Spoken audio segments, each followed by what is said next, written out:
ছাটার হাড্ডি ভেঙে দেবো হারামজাদা। শেখ মুজিবকে নিয়ে শোক গাথা শুয়োরের বাচ্চা, তোর ছাটার হাড্ডি ভেঙে দেবো বাংলাদেশে যেদিন আমি আসবো। আমি সোনা খায়, পরি লাগায়, আর মাল হয়। তো এই যে সরকার, এই যে প্রফেসর ইউনূসের সরকার, এইখানে দরকার সোনা খাওয়া লোক, যারা পরি লাগিয়েছে এবং যারা মাল পয়দা করেছে, তাদেরকে দরকার প্রফেসর ইউনূসের সরকারের। আর আমাদের বাপেরা শাক খেয়েছে, পেটনি লাগিয়েছে, আমরা ভূত হয়েছি। আমার একটা বুকের মধ্যে একটা লাল টুকটুকে আপেল আছে, আমাদেরকে আপেলটা দেখাক। আমরা কথা বলি, আমরা তো জামাত ইসলামীর শত্রু না, আমরা বিএনপিরও শত্রু না।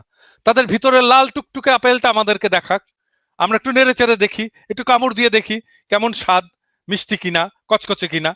তো আমি যেটা বলবো সেটাই করতে হবে। কেন? ওয়াই?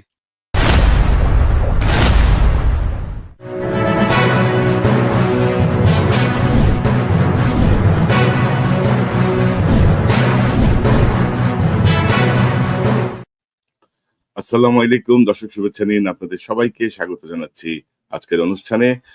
দর্শক, শিরোনাম দেখে বুঝতে পারছেন বাংলাদেশের রাজনৈতিক পরিস্থিতিতে জল অনেকটাই ঘোলাটে।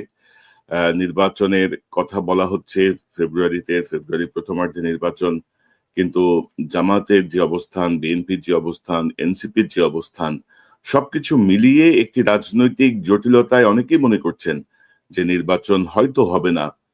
আদৌ কি নির্বাচন হবে? ডক্টর ইউনূস কি একটি সুষ্ঠু নির্বাচন করতে সক্ষম হবেন? কারণ ইতিমধ্যে এনসিপির একজন নেতা নাসিরউদ্দিন পাটোয়ারি তিনি বলে দিয়েছেন যে কোনো নির্বাচন হবে না।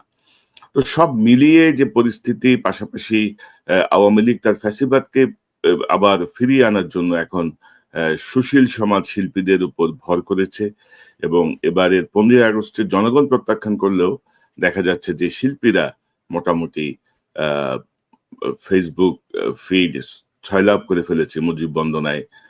তো এই বিষয়গুলো ধরেন অনেক কৌশলে যাচ্ছে হাসিনার দল, পলাতক হাসিনার দল।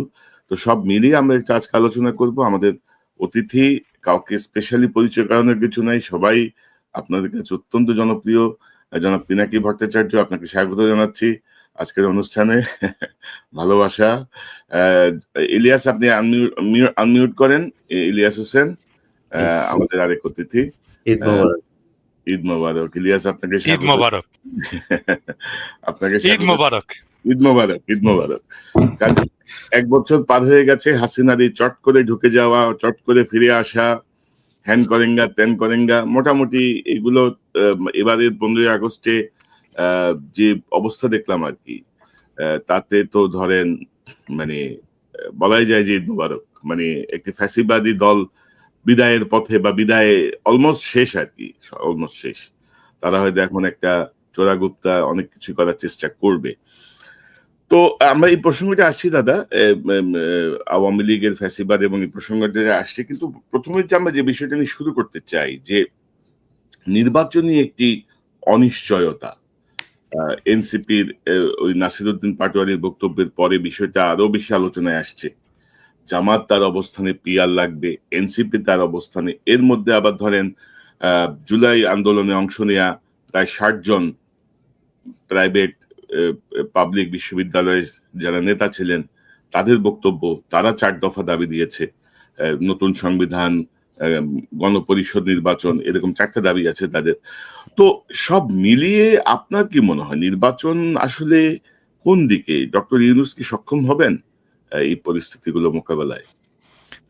প্রফেসর ইউনূসের প্রশাসনের সক্ষমতার ব্যাপারে তো প্রশ্ন আছেই, সেটা আমারও আছে, যে আদৌ তিনি প্রস্তুতি সম্পন্ন করতে পারবেন কিনা।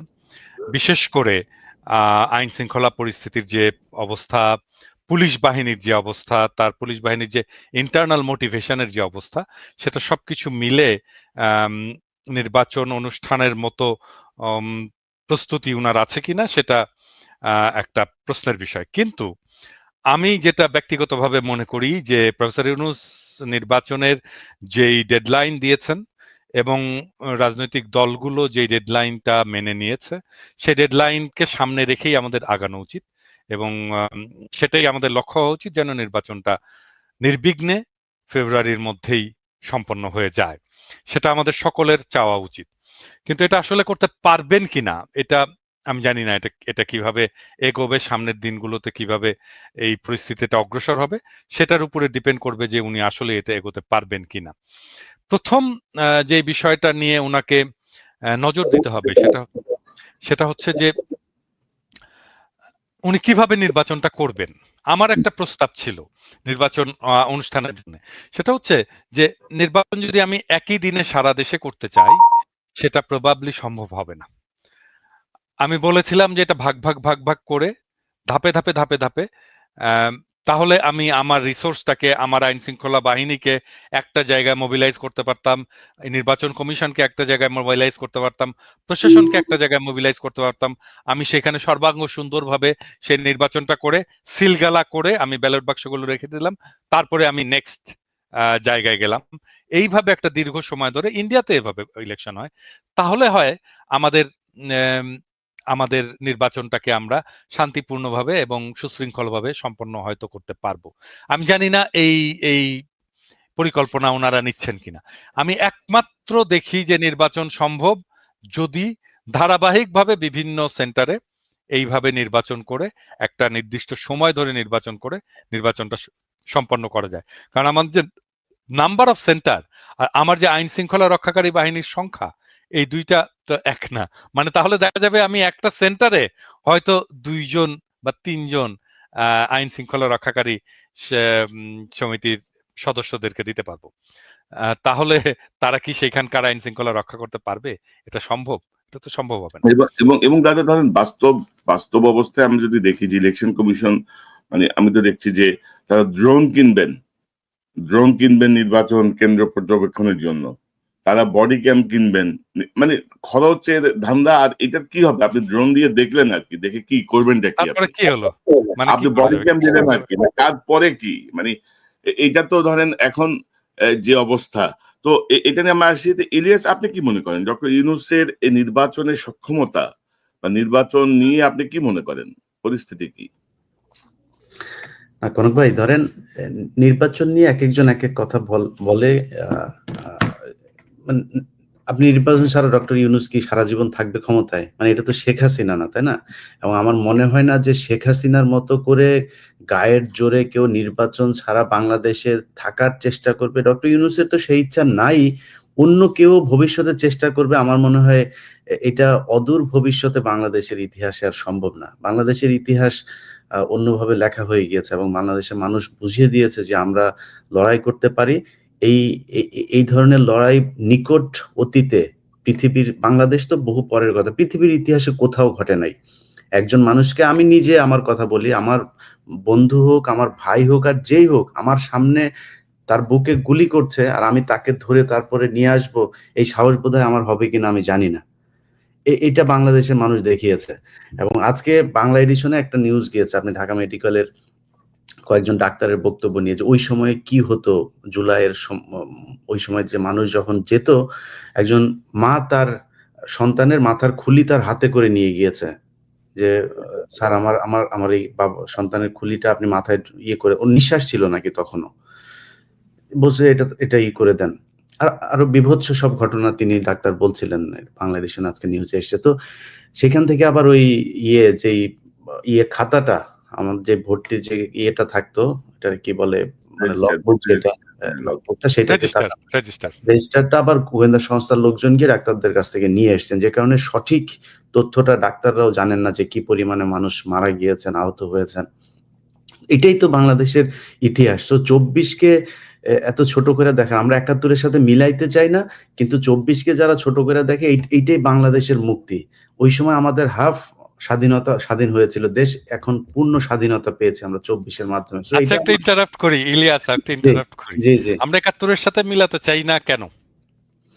না, ৭১-এর মানে ওইটা গেলে অনেক তর্ক আসবে, যেহেতু এখানে ধরেন এই স্বাধীনতা যুদ্ধটাকে যেভাবে করা হয়েছে, ডক্টর ইউনূসও যদি চাইতো, গত ১ বছরে কি সম্ভব ছিল না দাদা, যে আমাদের কতজন মানুষ মুক্তিযুদ্ধে অংশ নিয়েছিল, কতজন শহীদ হয়েছে, কতজন ধর্ষিত হয়েছে, কার আজকে আর না বললাম, কার আব্বারা হচ্ছে পাকিস্তানি মিলিটারি, এটা তো আমাদের খুঁজে বার করা দরকার, যে পাকিস্তানি মিলিটারিদের ঘরে কাদের কাদের পয়দা হুয়া, এটা জানা দরকার না? এটা জানুক, আমাদের জানাক, আমরা চাই তো মানে এটা হাসি তামাশার বিষয় না। 2 লক্ষ মা বোনের ইজ্জত, এটা বিশাল আকারের একটা অভিযোগ। আপনি সেটা করেন, খুঁজে বের করেন, আমরা তো চাই। তো সেটা তো সম্ভব না, আমি জানি না এটা আদৌ সম্ভব কিনা, করবে কিনা, কেউ তো করে না। ইলিয়াস, মানে আমার আগামী কালকে একটা বোমবাস্টিং এপিসোড আসবে মুক্তিযুদ্ধের নিহতের সংখ্যা নিয়ে। আমি এটা এখনই বলতে চাই না স্পয়লার দিয়ে। আমার বিশ্বাস এই ভিডিও দেখার পরে আমাদের অনেকের চোয়াল খুলে পড়ে যাবে আর কি। হ্যাঁ, এবং আমাদের সমস্ত রেকর্ডই আছে। হ্যাঁ, সমস্ত রেকর্ড আছে। এটা করা খুব জরুরি, এটা খুব করা জরুরি। আমি বাংলা এডিশনকেও বলেছি যে প্রতিটা জেলায় জেলায় গিয়ে এই পুরো খোঁজ নিয়ে আসতে, এবং যাদের কথা বলা হয়েছে যে যারা ধর্ষণ হয়েছে, তারপর অনেক মানুষ মারা গিয়েছে বলা হচ্ছে, এই জায়গাগুলো আসলে কতটা সঠিক, কিভাবে ইতিহাসকে দূষিত করা হয়েছে, এই জিনিসগুলো আমার মনে হয় এই কাজগুলো করলে উঠে আসবে। যে কারণে বললাম যে ওই সময়টা না আসা পর্যন্ত আমরা 24-এর সাথে তুলনা করতে চাই না, কোনটা বড় কোনটা ছোট সেটা। আমার জন্য 24ই সব, আমার জন্য 24ই স্বাধীনতা, আমার জন্য 5 আগস্ট হচ্ছে বিজয় দিবস। তো এটা আমি মানতে চাই। এখন যারা দেখেছেন 71 তারা বলতে পারবেন কতটা যুদ্ধ হয়েছিল সারা দেশে। আমি ইলিয়াস একটা খুব বেসিক একটা তর্ক হাজির করতে চাই। মানে বাংলাদেশের মানুষ স্বাধীন হতে চায়, এটা যদি 1971-এর আকাঙ্ক্ষা হয়ে থাকে, তাহলে ইন্ডিয়া এসে আমাদেরকে স্বাধীন করে দিয়ে যেতে পারে কি?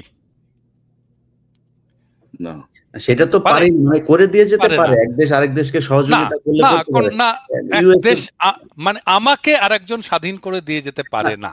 না, আমি বলছি যে তারা যদি সহায়তা দেয়, সামরিক সহযোগিতা দেয়, সেটা ঠিক আছে, কিন্তু তারা তো বলছে যে এটা হচ্ছে তাদের সাথে যুদ্ধ। তারা তো বলেনি আমরা বাংলাদেশকে স্বাধীন করতে। তারা 15 আগস্টকে তারা এই কি বলে এই 16 ডিসেম্বরকে ইন্ডিয়া আমাকে স্বাধীন করে দিয়ে যদি যায়, সেটা স্বাধীনতা না। আমার খুবই মৌলিক একটা প্রশ্ন, ভারত যদি আমাকে স্বাধীন করে দিয়ে যায়, সেটা আমার স্বাধীনতা না?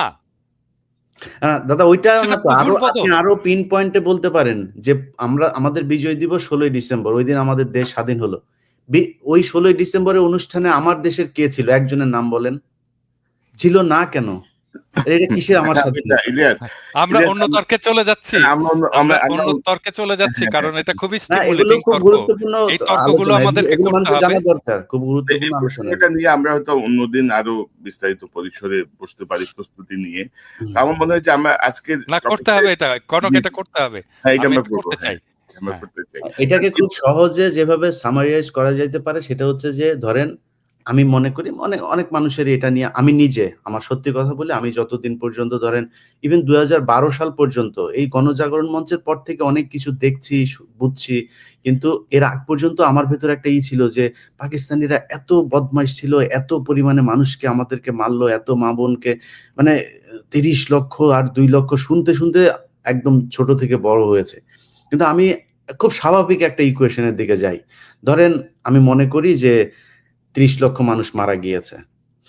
30 লক্ষ মানুষ যদি মারা যায়, তাহলে 30 লক্ষকে আমি 68,000 দিয়ে ভাগ দেই। 68,000 দিয়ে ভাগ দিলে এক এক গ্রাম প্রতি কয়জন করে পরে আপনি হিসাব করেন। আপনার গ্রামে না। তবে ইলিয়াস, আমি আপনাকে শুধু একটা বিষয় অ্যাড করি যে মার্কিন যুক্তরাষ্ট্রের যে গোপন দলিল, সেই দলিলে কিন্তু মৃতের সংখ্যা 3 লক্ষ কিন্তু মেনশন করা আছে। 3 লক্ষ, এটা একেবারে ওদের 3 লক্ষ যদি মিলাই দিতে পারে, 3 লক্ষ যদি মিলাই দিতে পারে, কান কেটে আমি কুত্তাকে খিলাবো, বগুড়ার ভাষায় বললাম আর কি। আমরা এই প্রসঙ্গটা নিয়ে আরেকদিন অন্যদিন একটু বসি, বিস্তারিত কোথায় কি তথ্য আছে এটা আলোচনা হওয়া দরকার। তো দাদা, আমরা যদি এই নির্বাচন প্রসঙ্গে যদি একটু আবার থাকি, যে ধরেন আমরা দেখছি যে জামাতে ইসলামী ধরেন পিয়ার নিয়ে কিন্তু একটা স্ট্রিক্ট অবস্থানে চলে গেছে, যে তারা কোর্টে যাবে, তারা এটা মানবে না, ওইটা মানবে না। জামাতের সঙ্গে এনসিপিও অনেকটাই একমত। তো জামাত কি কোনো ঐতিহাসিক ভুলের মধ্যে আবার যাচ্ছে? মানে ধরেন যে আপনি আমরা 86 একটা ঘটনা দেখলাম, 91-তে বিএনপির সঙ্গে জোটবদ্ধ ছিলেন, 96-তে এসে আবার বিএনপির বিরুদ্ধে মাঠে নামলেন, গত 16 বছর ধরে একসঙ্গে আন্দোলন করলেন। বিএনপি জামাত একটা মানে প্রবাদ, মানে প্রেজ ওয়ার্ড হয়ে গেছিল না, যে আমাদের একটা ইয়ের মতো। তো এখন এসে দেখা গেল যে ইয়ের পরপরই দেখা গেল যে দুজনের মধ্যে বিশাল দ্বন্দ্ব। তো মানে বিএনপি ভুল করছে, জামাত ভুল করছে, মানে এটা তো হওয়ার কথা ছিল না আরকি, না? যে ফ্যাসিবাদ বিরোধী যে শক্তিটা, এদের মধ্যে একটা ঐক্য দরকার ছিল। হঠাৎ করে কোথায় খেলা হচ্ছে? কি মনে করেন আপনি? না, এখানে তো অনেকগুলো প্রশ্ন করলেন। আপনি যদি পিআর এর প্রশ্নটা বলেন, পিআর প্রসঙ্গে আমার ভেরি স্পেসিফিক পলিটিক্যাল স্ট্যান্ড আছে এবং আমি পিআর ইস্যু নিয়ে 2টা এপিসোড অলরেডি করেছি। আমি আরেকটা এপিসোড রেডি করছিলাম, জাস্ট মায়া করে করিনি, কারণ এই এপিসোডটা রেডি করলে জামাত ইসলামের লোকের খুব মাইন্ড করবে আমার উপরে আর কি। কারণ আমি যদি ওই এপিসোডটা করতাম তাহলে জামাত ইসলামের কোনো চান্স ছিল না কোনো আর্গুমেন্ট নিয়ে দাঁড়ানো। মানে পিআর পদ্ধতিটা বাংলাদেশের জন্য একটা ডিজাস্টার হবে, একটা সিরিয়াস ডিজাস্টার হবে। আমরা অলরেডি উচ্চ কক্ষ একটা ডিজাস্টার হয়ে গেছে, এরপরে আবার এই পিআর একটা সিরিয়াস ডিজাস্টার হবে, মানুষের হাত থেকে ক্ষমতা চলে যাবে। হ্যাঁ, এখন যদি যদি জামাত ইসলাম যদি এক গুয়ে হয়ে এক রোখা হয়ে যদি পিআর এর পক্ষে দাঁড়ায়, তাহলে তো আমাকে আবারও এক গোয়ে হয়ে এক রোখা হয়ে এই পিআর এর বিপক্ষে মানুষকে বুঝাইতে হবে। হ্যাঁ, এবং আমার এপিসোড কিন্তু রেডি। আমার আমার বিশ্বাস জামাতে ইসলাম পিআর জিনিসটা বুঝেইনি ঠিক মতো। আমি সরি টু সে যে এই বিষয়টা বুঝেনি, এবং এই পিআর করার ক্যাপাসিটি বাংলাদেশের ইনস্টিটিউশনালি নাই। এটা extremely complex system, extremely complex system. এটা আমি বাদ দিলাম, এটা কমপ্লেক্সিটির ইস্যুটা বাদ দিলাম। ধরা যাক আমি এই কমপ্লেক্সিটিটাকে ম্যানেজ করতে পারলাম কোনো না কোনোভাবে, কিন্তু এইটা বাংলাদেশের ডেমোক্রেসিকে, বাংলাদেশের স্টেটকে এবং বাংলাদেশের জনগণকে ক্ষমতাহীন করবে। এই বিষয়টা ওনারা বুঝতে পারতেছেন না। এত বিজ্ঞ রাজনৈতিক দল, ওনারা যে কেন বুঝতে পারতেছেন না আমি এটা জানি না। আপনি দরকার হলে ওনাদেরকে ডিবেটে ডাকতে পারেন আমার সাথে, যদি মনে করেন। আমি কিন্তু শীর্ষ নেতাকে ডাকতে হবে একদম। আমি ওই রকম চুটকা ফাটকা নেতাদের সাথে আমি এটা নিয়ে আলাপ করবো না। শীর্ষ নেতাকে ডাকেন, পিআর পদ্ধতি নিয়ে ডাকেন, আমি ডিবেট করতে, প্রকাশ্যে লাইভে ডিবেট করতে রাজি আছি। কিন্তু তাহলে জামাত কি আবার কোন ঐতিহাসিক ভুলের দিকে যাচ্ছে, যেটা ৮৬-৯৬-তে হয়েছে বা ৭১-এও? মানে হঠাৎ করে একটা সিদ্ধান্ত, মানে কেমন যেন একটা রাইট টাইমে এসে রাইট ডিসিশন নেওয়া বা রাইট স্রোতের পক্ষে থাকা, মানে কেমন যেন তারা ইয়ে করে। এবারও কি এরকম কিছু হচ্ছে? ঐতিহাসিক কোনো ভুলের দিকে যাচ্ছে মনে করেন? মানে রাজনৈতিক দলগুলো তো ভুল করেই, এটা তো সব দলেরই তো ভুল থাকে, রাজনৈতিক ব্যক্তি হিসেবেও আমাদের ভুল থাকে।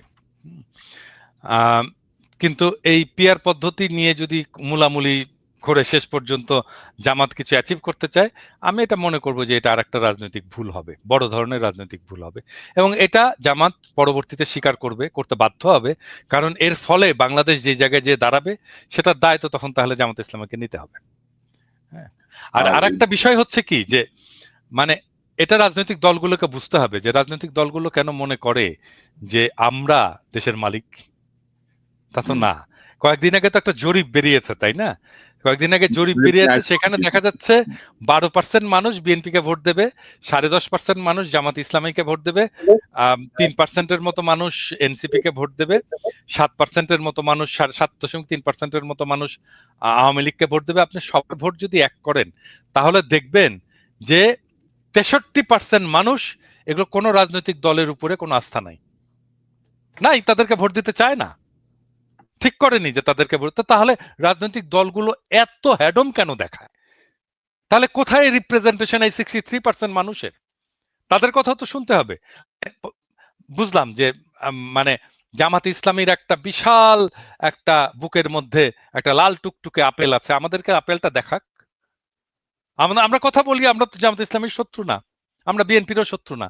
তাদের ভিতরে লাল টুকটুকে আপেলটা আমাদেরকে দেখাক, আমরা একটু নেড়ে চেড়ে দেখি, একটু কামড় দিয়ে দেখি কেমন স্বাদ, মিষ্টি কিনা, কচকচে কিনা। তো আমি যেটা বলবো সেটাই করতে হবে। কেন? ওয়াই? জনগণের সাথে তো এনগেজ হতে হবে, আমাদেরকে বোঝাতে হবে তো। মানে আমরা তো বানের পানিতে ভেসে আসিনি, 73%, 63% মানুষ তো বানের পানিতে ভেসে আসেনি।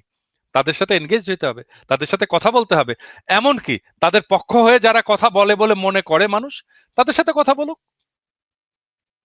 আপনি, আমি, কনক, আমাদের 3 জনের সাথে কথা বললেও তো একটা সেকশন অফ পিপুলকে তারা কভার করতে পারে, পারে না? এখন তারা বলতে পারে আপনারা কি রাজনৈতিক দল, মানে আপনারা যে রিপ্রেজেন্ট করেন তার গ্যারান্টি কি? মানে আমরা যদি জনগণের কণ্ঠস্বর নাই হইতাম, আমাদের পাছায় লাথি দিয়ে পাবলিক চলে যেত, পরের দিন চলে যেত। ওটা এমনিতেই দেখা যায়, আমাদের ভিডিওর ভিউয়ে দেখা যায়, আমাদের সাবস্ক্রিপশনে দেখা যায়, আমার ফেসবুকের লেখায় দেখা যায়। পাবলিক এমনি দেখাই দিত যে আমরা এদেরকে চাই না, এদেরকে পছন্দ করি না, আমরা এদের সাথে নাই। কারোর মনে না হলে এটা সরাসরি বলুক, তারপরে দেখা যাবে না। হ্যাঁ, সেটাই। না, এখানে ধরেন এই জরিপটা কিন্তু আরেকটা জিনিস ইন্ডিকেট করছে যে একটা সময় ছিল না যে এবার ধানের শীষের জোয়ার, এবার দাঁড়িপাল্লার জোয়ার, এবার নৌকার জোয়ার, অর্থাৎ মার্কা থেকে মানুষের মন সরে গেছে কিন্তু, নট মার্কা। একদম পুরোপুরি এটা কিন্তু তো মানে আমার মনে হয় যে রাজনৈতিক দলগুলোরও চিন্তা করার বিষয় আছে। কিন্তু এই মুহূর্তে ধরেন বিএনপি, জামাত, এনসিপি এই যে এতদিন ঐক্যবদ্ধ থেকে হঠাৎ করে তারা কেন এত বিভাজিত হয়ে পড়লো, এটাও কিন্তু একটা মানে প্রশ্ন জনগণের কাছে। ইলিয়াস, আপনি কি মনে করেন, এই যে জামাত কি কোনো ঐতিহাসিক ভুল করতেছে আবারও, বা এই যে বিভাজনটা? দাদা তো ওই অ্যাঙ্গেলের কথা বললোই, আমি ওইটাতে আর না যাই, আমি একটু ঐক্যের কথা বলি ভাই। হচ্ছে যে প্রথমেই 15ই আগস্টে বিএনপির এবার যে ভূমিকা ছিল, এটার জন্য বিএনপিকে অনেক ধন্যবাদ। এই একই ধরনের ভূমিকাটা জামাত ইসলামও নিতে পারতো। আমার বিশ্বাস যে তারা মাঠে ছিল, কিন্তু সরাসরি কেন আসে নাই সেটা আমরা জানি না। একটা কথা পরিষ্কার করে বলি, এই 5ই আগস্টের ঠিক আগের দিন রাতেও আপনারা জেলখানায় আপনাদের নিজেদের খাবার ভাগাভাগি করে খেয়েছেন, কোনো দল এখানে ছিল না। আমরা ওই রাতে সারা রাত, আমার মনে আছে তার আগের 2-3 রাত, যেই রাতে আমি হারুনের ভিডিওটা ছাড়লাম, ওই রাত থেকে আমি আর ঘুমাইতে পারি না। কারণ আমি জানতাম যে এই হারুন, এবার যদি এটার কোনো পরিবর্তন না হইতো, হারুন আমার পুরো বংশ নির্বংশ করে ফেলতো। আমি ঘুমাইতে পারিনি।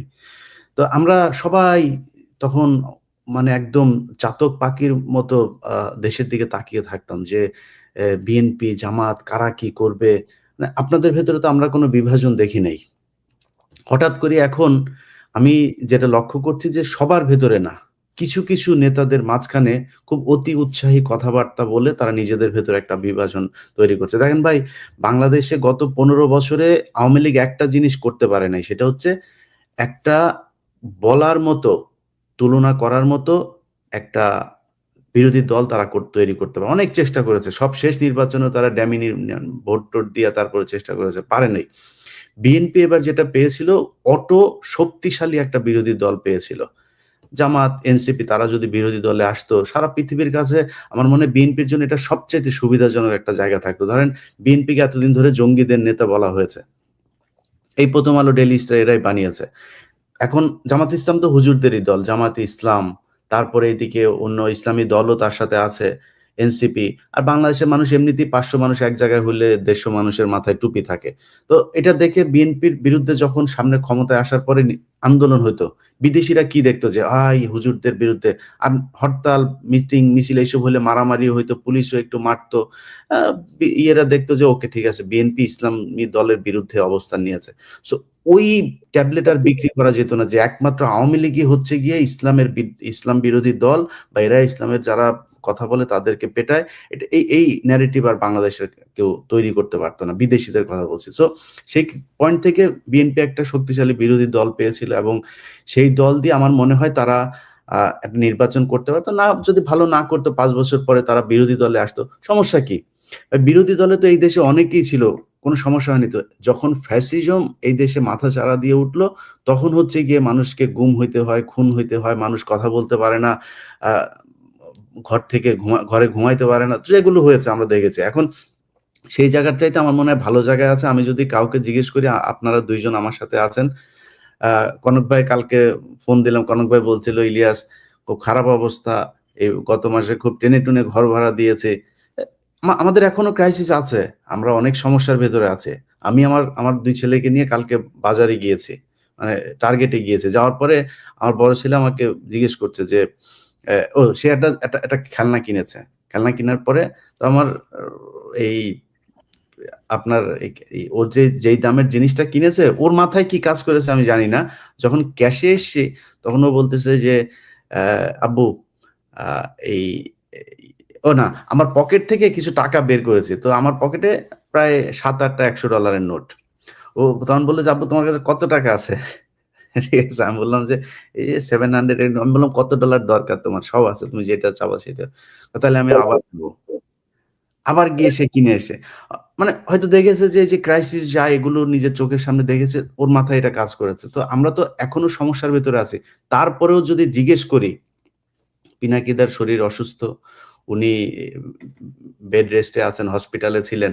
এর মাঝখানেও যদি জিজ্ঞেস করি যে দাদা আমরা এখন কেমন আছি? আমার মনে হয় ৫ তারিখের চাইতে ১,০০০ গুণ ভালো আছি। এবং এই কথাটা বিএনপি এবং জামাতের এই যে নয়ন ভাই মাঝখানে একটা করলো, তুমি কে আমি কে বাঙালি বাঙালি। নয়ন ভাই, এই তুমি কে আমি কে বাঙালি বাঙালি নাকি তুমি কে আমি কে বাংলাদেশি বাংলাদেশি, এটার জন্য জিয়াউর রহমানকে জীবন দিতে হয়েছে। এটার জন্যই আপনাদের এই গত ১৫ বছর জেলখানায় ছিলেন। সো আপনি যদি বাঙালি হয়ে যান, মুসলমান না হইতে পারেন, তাহলে তো আপনি এই আন্দোলন যেটা করলেন এটা করার কোনো দরকার ছিল না। আপনি তো ভালো থাকতে পারতেন। আগে আওয়ামী লীগে যোগ দিতেন। বাঙালি হইলে তো সমস্যা। না, বাঙালি হওয়া মানে তো আমরা ভারতীয়। ইলিয়াস, তো ইলিয়াস, বিষয়টা হচ্ছে ওইটাই যে ধরো হাসিনা মুক্ত বাংলাদেশ, এটার থেকে বড় শান্তি আর বড় অর্জন আর কিছু হতে পারে না। এরকম একটা ফ্যাসিবাদ যে সরবে, বিএনপি হাসিনা পালাইছে, এটা বিএনপি নেতাদের বুঝতেই আপনার ১০-১৫ দিন সময় লেগে গেছে। আদৌ গেছে কিনা, আদৌ সম্ভব কিনা এটা। একই অবস্থা ভাই, একই অবস্থা আমাদেরও। কিন্তু আমি সেই কথাটাই বলছি যে বিএনপি এবং জামায়াত এই ২ টা দলের ভেতরে আপনাদের কাছে অনুরোধ থাকবে, ভাই আপনারা ২ দল একসাথে তো ক্ষমতায় যাইতে পারবেন না। যেকোনো একজনকে ক্ষমতায় যেতে হবে। আপনাদের ভেতরে অনেক কিছু হবে, মারামারি হবে, খুনোখুনি হবে। এই দেশে হয়েছে রাজনীতি নিয়ে। ডিশ ব্যবসা নিয়ে প্রতি মাসে ২-৪ জন মানুষ মারা যায়। সো আপনাদের দেশের ক্ষমতা নিয়ে তো গ্যাঞ্জামে মানুষ মারা যাবেই, যুদ্ধ হবে, অনেক কিছু হবে। বাট একটা পয়েন্টে আপনাদের কাছে অনুরোধ, আমি আমার জায়গা থেকে, পিনাকির জায়গা থেকে বা কনক সারারের জায়গা থেকে সবার একটাই আমার মনে হয়, আমি বিএনপি মহাসচিবের বিরুদ্ধে ৫ তারিখের পর কথা বলেছি কেন? আপনার বুকের ভেতর চিনচিন করে শেখ মুজিবের জন্য, এই জন্য। অতএব আওয়ামী লীগ এবং ইন্ডিয়ার জায়গাতে যদি আপনারা টাচ না করেন, অন্য যা বিষয় নিয়ে আপনারা সারাদিন বিরোধ করেন, একবার আপনারা আসবেন, একবার ওরা আসবে, বা এইভাবে চালান। তারপরেও ভালো থাকবেন। এখন কিন্তু কেউই ক্ষমতায় নাই, বিএনপিও নাই ক্ষমতায়, আর জামাতও নাই। সো তারপরেও ভালো আছেন। অন্তত এইটুক ভালো থাকবেন। ঘরে ঘুমাইতে পারবেন, পুলিশ আপনার বাসায় যায় না এখন, গুম হওয়ার ভয় নাই, শেখ হাসিনার মতো তুলে নিয়ে যাবে না যেকোনো সময়। সো এই জায়গাগুলো অন্তত আল্লাহর কাছে শুকরিয়া করেন। এবং ২ টা দলই আপনাদের কাছে অনুরোধ, এই কাদা ছুড়াছুড়ি, এবং এনসিপি কেও বলবো যে কেউ কারোর বিরুদ্ধে কাদা ছুড়াছুড়ি বাদ দিয়ে একটা পয়েন্টে আসেন, ভোট হবেই এই দেশে। ভোট নিয়ে কোনো ভয় নাই, ভোট হইতেই হবে। সো প্রস্তুতি নেন, ভোটে আপনাকে মানুষ ভোট দিবে। ভোট হবে কি হবে না এটা নিয়ে চিন্তা ভাবনা করার দরকার নাই। তো দাদা, একটা প্রসঙ্গে যেতে চাই, মানে এনসিপির প্রসঙ্গের পরে আমি ইউনূস সরকারের প্রসঙ্গে যেতে চাই। ধরেন এনসিপির বিষয়টা আপনি কি দেখতেছেন? মানে ধরেন এরা মানে আমি আসলে এদের হিসাব মিলাইতে পারি না। ধরেন আমি যদি দু একটা কথা বলি, ধরেন আসিফ মাহমুদ যে কদিন আগে, ধরেন ১ বছর আগে যে ধরেন বুলেটের সামনে দাঁড়ায় গেছে যে গুলি খাবো, সে এখন পুলিশ প্রটোকলের মধ্যে তার ব্যক্তিগত অস্ত্র ক্যারি করতে হয়। ভাই তার তো সব জায়গায় সে প্রটোকলের মধ্যে, সিকিউরিটির মধ্যে, তারপরেও তার ব্যক্তিগত অস্ত্র লাগে।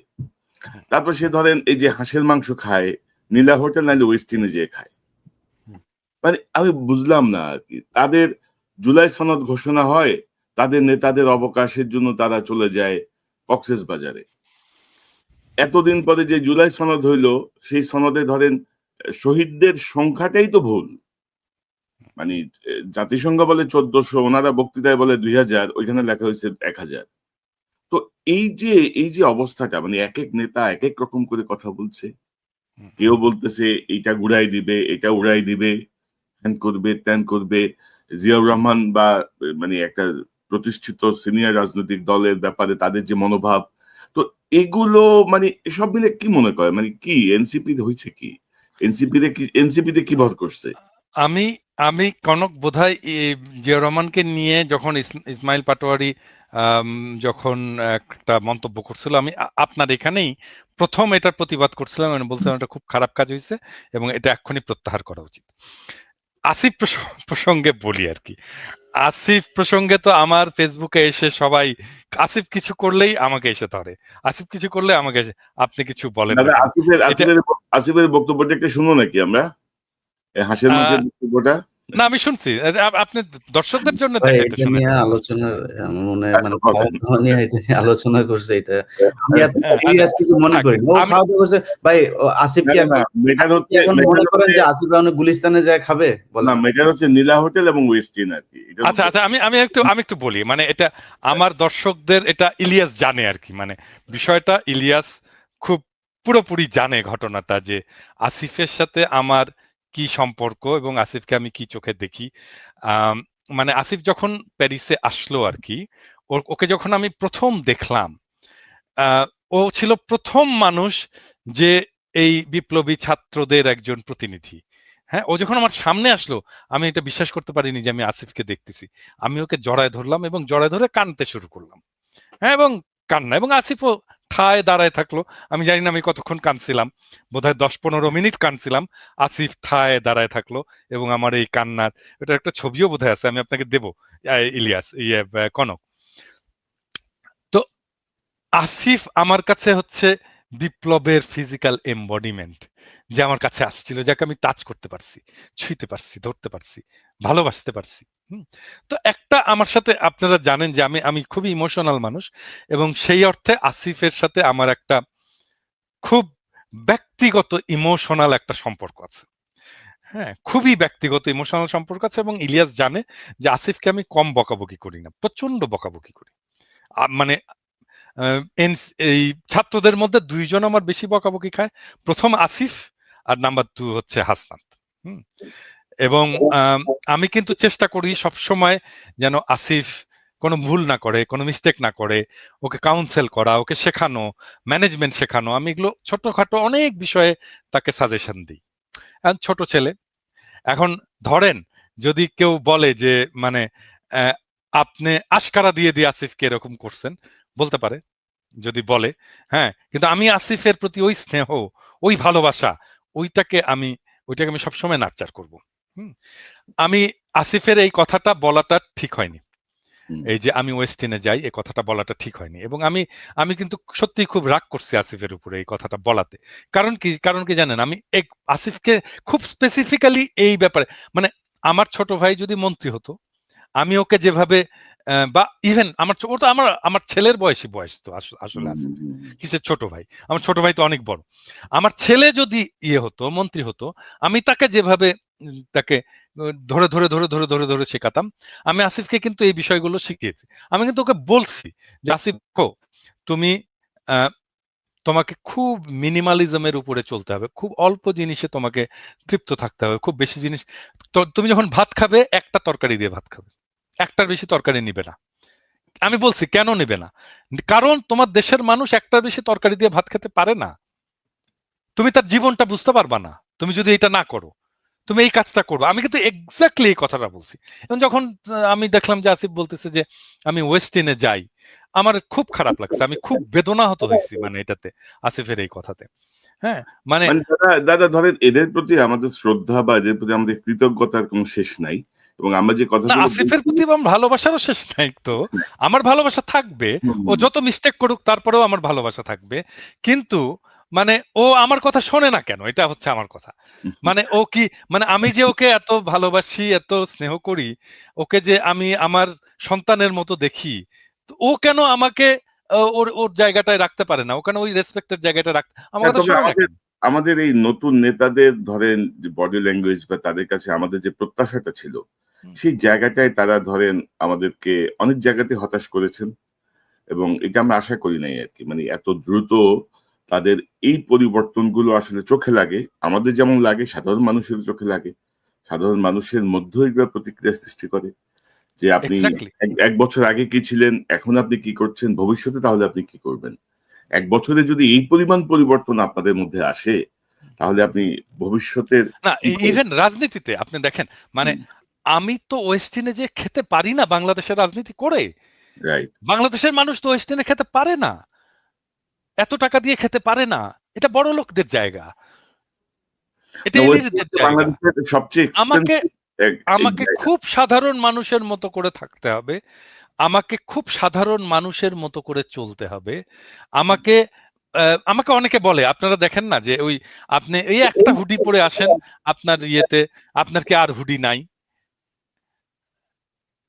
আপনার কি আর হুডি কেনার পয়সা নাই? আমাকে বলে কিন্তু অনেকে। আমি বলি হ্যাঁ ভাই পয়সা নাই ভাই। এবং তারপরে হয় কি, অনেকে হুডি কিনে নিয়ে আসে।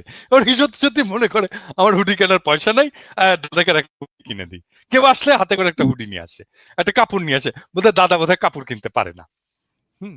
আরে ভাই আমি দাদা আমি এই প্রসঙ্গে এক জিনিস অ্যাড করি। ধরুন আমরা যখন সাংবাদিকতা শুরু করি, ধরুন আজ থেকে 28-30 বছর আগে, কিছু জায়গার কিছু ট্রেনিং আমি স্পেসিফিক মনে নাই, উনি বলতেছিল তুমি যখন পাবলিকের সাথে কথা বলতে যাবা, গ্রামে যাবা বা কোন একটা মেহনতি মানুষদের নিয়ে কাজ করবা, কোন একটা ইয়েতে যাবা, তোমার গায়ের থেকে যেন ভুরভুর করে পারফিউমের গন্ধ বের না হয়। অবশ্যই না, তোমার হাতে যেন এক্স্যাক্টলি ওই সাধারণ মানুষের হাতে ঘড়ি নাই, তোমার হাতে যেন ঘড়ি না থাকে। তোমার এক্স্যাক্টলি যদি একেবারে কম্পালসারি না হয়, চোখে সানগ্লাস পরে তুমি রিপোর্টার, তুমি সাংবাদিক, নো, তুমি তাদের অংশ, তাদের উপরই তোমার ডিপেন্ড করতে হবে। এক্স্যাক্টলি তারাই তোমার এক্স্যাক্টলি সোর্স, তারাই তোমাকে তথ্য দেবে। এক্স্যাক্টলি তো এক্স্যাক্টলি এই যে মিলে যাওয়া, এখন তোমার গায়ে থেকে যদি ভুরভুর করে ফুরফুরে গন্ধ বের হয়, সাধারণ মানুষটা তোমার সাথে একটা পার্থক্য তার মনের মধ্যে তৈরি হয়ে যাবে।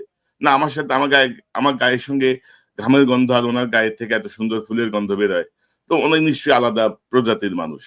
তো এই জায়গাগুলো রাজনীতিবিদদের আরো সিরিয়াসলি খেয়াল রাখতে হবে, যেমন সাংবাদিকরা আমরা আমি একটা ছোট্ট এক্সাম্পল দিই। মানে এটা এটা প্রবাবলি আমাদের ভবিষ্যতের রাজনীতিবিদদের জন্য কাজে লাগবে। মানে আমি যখন এক্সিকিউটিভ ছিলাম আর কি, বাংলাদেশে যখন আমি এক্সিকিউটিভ ছিলাম, আমি তো সিইও পর্যন্ত ছিলাম এবং আমি খুব পপুলার সিইও ছিলাম। আমি কেন পপুলার সিইও ছিলাম জানেন? আমি যখন ট্যুরে যেতাম, মানে অফিসিয়াল ট্যুরে যেতাম, আমি হয়তো যাচ্ছি ধরেন একটা গ্রামে যাচ্ছি, হ্যাঁ, একটা উপজেলায় যাচ্ছি, ওইখানে রাত হচ্ছে, হ্যাঁ, আমি তো গাড়ি, আমার সাথে গাড়ি আছে, আমি তো গাড়িতে ফিরে এসে জেলা শহরে হোটেলে থাকতেই পারি। আমি করতাম কি, আমি বলতাম যে ওই উপজেলায় ওই গ্রামে যে আমার কলিগটা কাজ করে ওর বাসায় আমি থাকবো। অনেক সময় দেখা যেত সে মেসে থাকে, আমি বলতাম ঠিক আছে আমি মেসেই থাকবো, কোনো অসুবিধা নাই, আমার মেসের জায়গা হবে তো, একটা একটা শোয়ার জায়গা হবে তো, হ্যাঁ হ্যাঁ স্যার হবে, কোনো অসুবিধা নাই। আমি ওইখানে যেতাম, মেসে থাকতাম, আমি ওদের বাসায় থাকতাম। তারপরে আমি বলতাম যে আমার জন্য যেহেতু রান্না বান্না করবে, তোমরা কিছু তরি তরকারি, সবজি, মাছ, মাংস কিনে দিও ওর বাসায় ওই দিনের জন্য, আমার উপহার হিসেবে। তো এটা কিনে দেওয়া হতো, ওরা একটা রান্না বান্না ওদের মতো করে, ওরা সবচেয়ে ভালোভাবে আমাকে রাখার চেষ্টা করতো। কিন্তু আমি যেটা পেতাম, হ্যাঁ, আমি কিভাবে থাকতাম সেটা বড় কথা না, আমি যেটা পাইতাম, আমি দেখতাম ও কিভাবে থাকে, Right.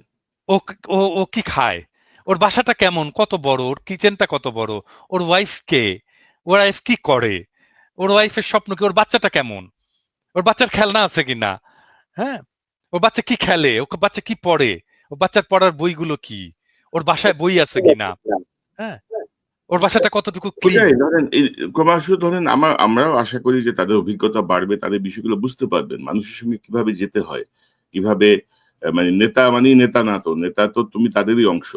এবং আনফরচুনেটলি বাংলাদেশেও কনক জি কনক কনক আমার আমার তখন বয়স ছিল 35 বছরের মতো, হ্যাঁ, এটা অনেক বেশি বয়সের ব্যাপার না। হুম এটা হুম হুম এই ব্যাপারটা, এগুলো কিন্তু আমাদেরকে পলিটিক্যাল ট্রেনিং এ কিন্তু পলিটিক্সে আমরা শিখে আসছি, তো রাজনীতি করে আসছি, ছাত্র রাজনীতিতে এভাবেই শিখে আসছি আমরা, হুম। এভাবেই শিখে আসছি কিভাবে কিভাবে মানে আমি এখানে বলতে, আপনার সময় থাকলে আমি বলি, এখানে চান্দার কথা আসছে তো, আমি তখন 4th ইয়ারের ছাত্র রাজশাহী মেডিকেল কলেজে, এবং এটা বোধহয় কেউ জানে না, কিন্তু আমি বলে রাখি যে আমি বাংলাদেশের কমিউনিস্ট পার্টির ইতিহাসে সবচেয়ে কম বয়সী ফুল মেম্বার, সবচেয়ে কম বয়সী বাংলাদেশের কমিউনিস্ট পার্টির ইতিহাসে আমার বয়সী ফুল মেম্বার, পার্টি মেম্বার ছিল না, আমি একমাত্র, এবং প্রবাবলি এখনো পর্যন্ত আমি একমাত্র। তখন আমি 4th ইয়ারের ছাত্র, পার্টির ফুল মেম্বার। তো আমাকে ওই সময় 88 সালে একটা বন্যা হয়েছিল বাংলাদেশে, পুরো বাংলাদেশে বন্যা হয়েছিল, রাজশাহীতেও বন্যা হলো। আমাকে পার্টি দায়িত্ব দিল যে আমাকে চারঘাট এলাকায় বন্যার ত্রাণ চালাইতে হবে, মানে ওখানে খাবার নিয়ে যেতে হবে, কাপড় নিয়ে যেতে হবে, ওগুলো করতে হবে। তো আমি বললাম যে কিভাবে করব, বললো এটা তোমার উপরে। মানে আমি বললাম যে আমার রিসোর্স কোথায়, টাকা পয়সা কোথায়, তোমার উপরে। মানে আমাকে চিন্তা করতে হবে আমি কিভাবে আমার আমার এই করব, আমার এই রসদ জোগাড় করব এবং ওখানে নিয়ে যাব। আজকে আমি বলতে পারি আমার চালানো ত্রাণ কর্মকাণ্ড আমাকে পার্টি থেকে একটা পয়সা দেয়নি, একটা পয়সা না। আমার চালানো ওই ত্রাণ কর্মকাণ্ড চারঘাটের মানুষ প্রবাবলি এখনো মনে করতে পারবে যে ওই মেডিকেল কলেজের একটা ছেলে এসে এখানে এসে ত্রাণের কাজ চালাই গেছে। কিভাবে করছি জানেন? আমি চিন্তা করলাম যে আমি করবো কি, আমার কাছে কোনো টাকা পয়সা নাই, আমি করবোটা কি? তো চিন্তা করে বের করলাম যে আমি যে লোকালিটিতে থাকি মেডিকেল কলেজের আশেপাশে, ওইখানে বাসায় বাসায় গেলাম আর কি। যে বললাম যে ভাই, আমি মেডিকেল কলেজের ছাত্র, চেনেন তো আমাকে, আমি চারঘাটে ত্রাণ করতে যাব, কালকে যাব। তো আপনি সকালবেলা যে রুটি বানান না, আপনি 2টা রুটি এক্সট্রা বানায়েন, আমি সকালবেলা আসবো, নিয়ে যাব রুটিটা। তো এরকম বলে আসলাম অনেকগুলো বাসায়। পরের দিন আমি ভাবছি আর কতগুলোই বা রুটি দেবে, 4-5টা বস্তা টস্তা নিয়ে, ব্যাগ ট্যাগ নিয়ে আমরা গেছি ইয়ে করতে। তারপরে যেয়ে দেখি ওরে মা, কিসের 2টা রুটি, 20টা রুটি বানায় রাখছে একটা বাসা। হ্যাঁ, কেউ খিচুড়ি ভরে হাড়ি ভরে খিচুড়ি রান্না করে রাখছে, বিশাল ব্যাপার। পরে আমাদেরকে ভ্যান ভাড়া করতে হইলো, ভ্যান আলা আসলো, ভ্যান আলাকে বললাম ভাই আমার কাছে কিন্তু পয়সা নাই। বললো কিচ্ছু লাগবে না ভাই, তোলেন এগুলোর উপরে। ভ্যানে তুললাম, ভ্যানে তুলে চারঘাটের বাসে গেলাম, বাসের উপরে তুললাম সমস্ত ত্রাণের জিনিসপত্র। বাসওয়ালাকে বললাম ভাই আমার কাছে কিন্তু পয়সা নাই ভাই।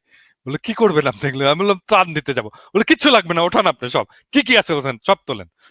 চারঘাটের বাসে যে আমাকে নামাই দিল, ওইখানে ভ্যান, একটা পয়সা লাগলো না। মানে মানুষ মানুষ যখন আপনার যখন নিয়ত দেখে যে আপনি ভালো নিয়ত একটা কাজ করতেছেন, মানুষ আগায় আসে রে ভাই। আপনার যদি রাজনীতি ঠিক থাকে, আপনার টাকার কোনো অভাব হয় না, পয়সার কোনো অভাব হয় না। এরা যে টাকা তুলতে গেছে, এই যে এনসিপি টেনসিপি, এই যে অলিগার্কদের কাছে, দুর্বৃত্তদের কাছে কোনো টাকার অভাব ছিল না। এনসিপি কে আমি এনসিপি কে ইয়ে দিছিলাম, প্রপোজাল দিছিলাম গত রমজানের সময়।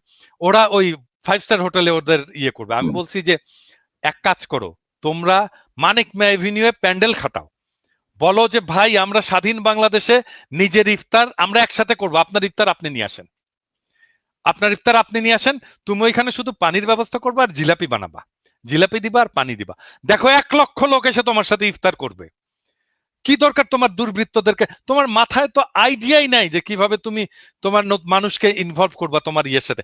আপনি জানেন আমি বিএনপি কে একটা ইয়ে দিছিলাম, যখন খালেদা জিয়া জেলে, ওই সময় খালেদা জিয়া জেলে, তখন রমজান, তখন একজন বন্দির জন্য রোজার ইয়ে হচ্ছে 17 টাকা 62 পয়সা বোধ হয়, টোটাল ইয়ে বরাদ্দ। তো আমি আমাকে ফোন করছে ইয়ে আমাদের এই যে নিপুণ ফোন করে বলতেছে দাদা এটা কি করা যায় প্রোগ্রাম, আমরা তো একটা ইফতারের ইয়ে আছে। আমি বললাম যে নিপুণ, আমি বললে করবেন এটা? বলে হ্যাঁ দাদা আপনি বললে করবো না কেন, অবশ্যই করবো। তা আমি বললাম যে এক কাজ, আপনি কি জানেন 17 টাকা 62 পয়সায় ইফতারি কি কি হয়? না জানি না। আপনি জানেন না আপনার নেত্রী এই টাকার ইফতারি খায় ইয়ের মধ্যে বসে, জেলখানার মধ্যে বসে? তা আপনি তো জানেনই না 17 টাকা 62 পয়সার কি ইফতারি হয়। এক কাজ করে, আপনি ডাক দেন বাংলাদেশের আপনার বিএনপির কর্মীদেরকে, ডাক দেন যে ভাই আসেন, আমার নেত্রী 17 টাকা 62 পয়সার ইফতারি খায়, আমি 17 টাকা 62 পয়সা দিয়ে ইফতারি কিনবো, দেখবো কি হয়, ওইটা নিয়ে আসবো, নিয়ে এসে জেলখানার সামনে বসে ইফতারি করব। দেখেন, আমি বললাম যে আপনার কর্মীরা শুধু ইফতারি নিয়ে আসবে না, আসবে ইফতারিটা দেখবে, করবে আর কাঁদবে সারাক্ষণ। This are the political program. এইভাবে আপনাকে মানুষকে ইনভলভ করতে হয়, এনগেজ করতে হয়। পারে না তো কিছু, করেনি তো, সে প্রোগ্রাম করেনি তো। আপনি আইডিয়া দিয়ে কি লাভ বলেন? মানে আপনি thousands of millions of ideas দিতে পারেন, যে আইডিয়া দিয়ে মানুষকে একদম উদ্বুদ্ধ করে ফেলা যায়, করবে না তো এরা। ইলিয়াস, মানে ওরা কি বলে জানেন, ওরা বলে যে এই জন্যই তো আপনারা বিপ্লব করতে পারেননি, এই জন্যই তো আপনারা রাষ্ট্র ক্ষমতায় যেতে পারেননি। হ্যাঁ, আপনাদের মাথায় এত বুদ্ধি, হ্যাঁ আমাদের কথা শোনেন, হ্যাঁ আমরাই ভালো করবো। ইলিয়াস, আপনার পর্যবেক্ষণ কি? ধরেন এনসিপি নিয়ে আনমিউট করেন ইলিয়াস, এবং যে বিষয়গুলো আসছে, পাশাপাশি ধরেন আরেকটা বিষয় আমি আপনার সঙ্গে অ্যাড করি, যে মিডিয়া মনে হচ্ছে যেন বিএনপি আর এনসিপির পিছনে লেগে আছে। শোনেন, আওয়ামী লীগ কিন্তু মোটামুটি মিডিয়ার মানে নাগালের বাইরে চলে গেছে। 5 তারিখের আগে কিংবা পরে এই সমন্বয়কদের সাথে আমাদের একটা চমৎকার একটা সম্পর্ক ছিল। মাঝখানে আমি এই এই চাঁদাবাজি টাদাবাজি নানান ধরনের অনিয়ম এগুলো নিয়ে এমন কেউ নেই যাকে পেয়েছি। মানে ৫ তারিখের পরে আমি মনে করেছিলাম কি বাংলাদেশটা বোধহয় একটা জর্জিয়া কিংবা এই টাইপের খুব মানে শতভাগ একটা মানে শৃঙ্খল একটা রাষ্ট্র হিসাবে বোধহয় প্রতিষ্ঠিত হইতে যাচ্ছে। তো এটা দেখলাম পরে ভুল। অনেক ভালো মানুষ দেখলাম ভাই খুব সুন্দর কইরা করে তার ব্যাপারে অনেক ভালো জানতাম। দেখি যে সমস্যা। তো সবাইরে বলতে চাই না বাট আমারে যদি পার্সেন্টেজ করতে বলেন 99% 99.9% আমরা করাপ্টেড। আমি সহ আমারে নিয়েই বললাম। কারোরে করে বললাম না। তো আমরা বোধহয় জাতিগতভাবেই মনে হয় এই সমস্যাটা আছে। সো এটা বাদ দিলাম। এরপরে আর কথা বলি না। যদি কথা বলতে চান, আপনি আসিফ তো ওই যে দাদা বলল না? তো বাচ্চা ছেলে। এই কারণে সে এই কথাটা বলে ফেলেছে। আপনার কি মনে হয় যে এই সালাউদ্দিন কোনদিন এটা বলবে? জীবনেও বলবে না। ইভেন ধরেন দাদা পলিটিক্স করে এসছে। দাদার মুখ দিয়ে কোনদিন এই কথা বের হবে? যে উনার জীবনের যদি কোনো খারাপ কোনো কিছু থাকে সেটা উনি বলবেন? এটা কৌশলে ওইভাবে উপস্থাপন করা হবে। এখন যদি নাকি আমরা করি, হাসিনা ১৫ বছর ক্ষমতায় থাকলো। একটা স্বৈরাচার একটা সরকার আমাদের দেশ চালালো। এদেশে অনেক লুটপাট হয়েছে। পাথর লুট হয় নাই কিন্তু। এইভাবে একটা একটা থেকে মানে পর্যটন কেন্দ্র থেকে এইভাবে মানে মাটি সহ খুঁড়ে নিয়ে গেল। মানে এটা বাংলাদেশে ঘটেছে নাই কখনো। অথচ আমাদের দেশে ওই সময় পরিবেশ উপদেষ্টাকে যিনি সারা বছর দেখেছি যে পরিবেশ নিয়ে কথা বলতে, বলতে মানে গরম করে ফেলতো মিডিয়া। উনার প্রতি মনে হয় সপ্তাহে আপনি জানেন যে প্রতি সপ্তাহে মনে হয় ২-৪ টা অ্যাসাইনমেন্ট উনার এই বেলার থাকতো। থাকতো না? কি করেছেন উনি পরিবেশ নিয়া? একটা খাল উদ্ধার করেছেন। এই ঢাকা শহরের ৩-৪ টা তুরাগ, বেলা, ওইদিকে শীতলক্ষ্যা, এদিকে বুড়িগঙ্গা কোনটার কোনো উন্নতি আছে? ঢাকা শহরের পরিবেশের কোনো উন্নতি আছে? কোনো কিছুর উন্নতি নাই। আপনি যদি বিএনপির কাছে আসেন, বিএনপির কি আপনি অন্তত যদি লিস্ট করি ২-৪ হাজার মানুষের নাম আমরা বলতে পারবো না? বলবো। এখন আমরা আমাদের কি যে দুর্নীতির এই জায়গাটা আমার মনে হয় একটা পর্যায়ে গিয়ে ঠিক হয়ে যাবে। সো এদের কারোর সাথে যে আমাদের খুব ব্যক্তিগত দাদা বললেন আসিফের সাথে যেমন আমাদের সম্পর্ক আছে, আমাদের ইশরাকের সাথেও আমাদের এই কনক ভাইয়ের সাথে আমাদের এই গত কয়েকদিন আগেও আমরা অনেক বিষয় নিয়ে ইশরাক ভাইয়ের সাথে আলোচনা করলাম এবং এই সিটি কর্পোরেশনের সামনের যে ঘটনা এটা নিয়েও আমাদের যেটা মনে হয়েছে আমরা সেই পরামর্শ ইশরাক ভাইকে দেওয়ার চেষ্টা করেছি। সো কারোর সাথে আমাদের সমস্যা নাই। এখন কথা হইলো যে আপনি যখন কিনা দুর্নীতি নিয়ে কথা বলতে যাবেন যদি নাকি সবাই চলে আসেন তাহলে তো আপনার এটা নিয়ে আলাপ করার দরকার নাই। দুর্নীতি যেটুকু আছে কিভাবে থামানো যায় সেটা চিন্তা করেন। এবং বিএনপির আর মিডিয়া যেটা আপনি বললেন যে এখন এই মিডিয়া হচ্ছে বিএনপি আর এনসিপি কে। এটা মিডিয়ার বিষয় না। মিডিয়াতে তো এই হাসিনার সেই দোসররা আছেই। ডিজিএফআই নিজে অ্যাসাইনমেন্ট দিয়ে দেয়। ডিজিএফআই নিজেই ফুটেজ বের হয়, অডিও বের হয়, ভিডিও বের হয়। কোত্থেকে বের হয়? এটা কি সাধারণ মানুষ করতে পারে নাকি? এগুলি আমরা জানি না। তো ডিজিএফআই দেয়। ডিজিএফআই দিয়া বলে এই ঘটনা ঘটেছে এবার এটা নিয়ে কাজ করো। সো এই জায়গাগুলো তো ঠিক করতে হবে। যেসব সুশীলরা আজকে 15ই আগস্ট নিয়ে করে খুব মনে হয় যেন তারা ন্যায়ের পথে অটল আছেন। কিছু জায়গা নিয়ে তাদেরকে কেউই করতে পারবে না। তোরা কই ছিলি রে জুলাইতে?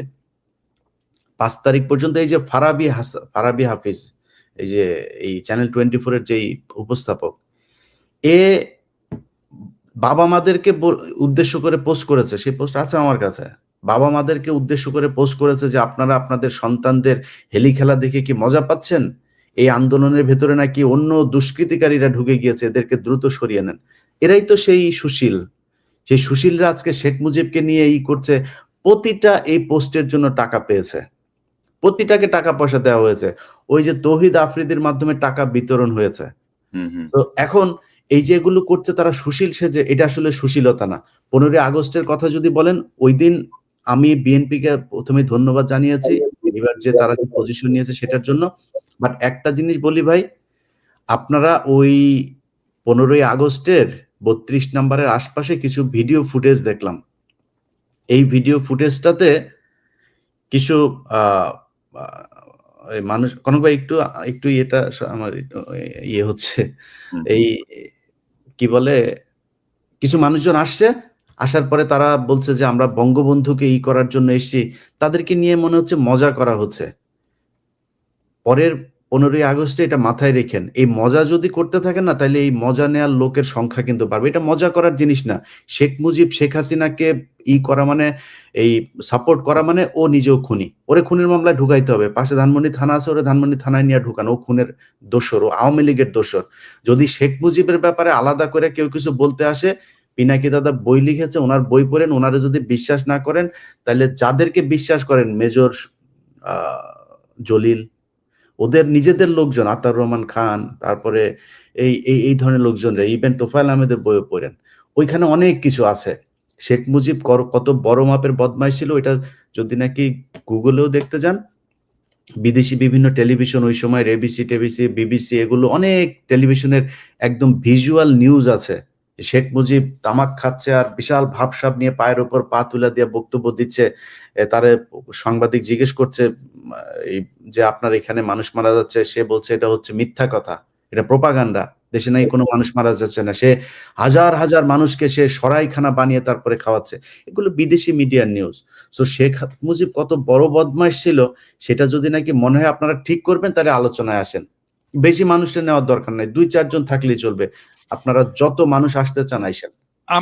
আমি এই ব্যাপারে একটু, যারা শেখ মুজিবকে নিয়ে খুব আবেগ তাড়িত হচ্ছেন, আমি আপনাদেরকে বিনয়ের সাথে একটি বিষয় বলতে চাই। সেটা আমার বলা দায়িত্ব। সেটা হচ্ছে যে শেখ মুজিবকে নিয়ে যদি আবেগ তাড়িত হন, তাহলে শেখ মুজিবের সমস্ত কুকীর্তির দায় আপনাকেই নিতে হবে। এবং আপনাকে যেই কুকীর্তির দায়টা আমি দিতে চাই, সেটা হচ্ছে সিরাজ শিকদারকে পেছন থেকে গুলি করে হত্যা করা। নিরস্ত্র সিরাজ শিকদারকে হত্যা করেছে শেখ মুজিব, এইটার দায় নিতে হবে। সিরাজ শিকদার আমার নেতা, আমি আপনাকে এইটার জন্যে এর শাস্তি আপনাকে আমি দেব। শেখ মুজিবকে সিরাজ শিকদারকে হত্যার দায়ে এই শাস্তি আপনাকে আমি দেব। সিরাজ শিকদার আমার নেতা, আমার নেতাকে হত্যা করার দায় আপনাকে নিতে হবে। সাতার হাড্ডি ভেঙে দেব হারামজাদা। শেখ মুজিবকে নিয়ে শোক গাথা, শুয়োরের বাচ্চা, তোর সাতার হাড্ডি ভেঙে দেব। বাংলাদেশে যেদিন আমি আসবো, আমি সব কয়টা লিস্ট নিয়ে রাখছি। শুয়োরের বাচ্চা, সিরাজ শিকদারকে হত্যার বদলা তোকে দেওয়া হবে, শুয়োরের বাচ্চা হারামজাদা। না, তবে দাদা ধরেন এখন একটা নতুন ন্যারেটিভসকে সামনে আনা হচ্ছে যে ধরেন হাসিনা পলাতক। আমরা তো আসলে হাসিনা না, কিন্তু শেখ মুজিবের অবদান তো অস্বীকার করা যাবে না। শেখ মুজিবের অবদান আমার নেতাকে হত্যা করছে, সাতার হাড্ডি ভেঙে দেওয়া হবে, সাতার হাড্ডি ভেঙে দেওয়া হবে। তুমি শেখ মুজিবকে যদি দাদা, এই জিনিসগুলো নিয়ে দাদা মামলা হওয়া উচিত, আইনগতভাবে তার মরণোত্তর বিচার হওয়া উচিত। এই যে 30,000 জাসদের নেতা কর্মীকে হত্যা করা, তার 15,000 হত্যা করা, তারপর আমি জাসদ করি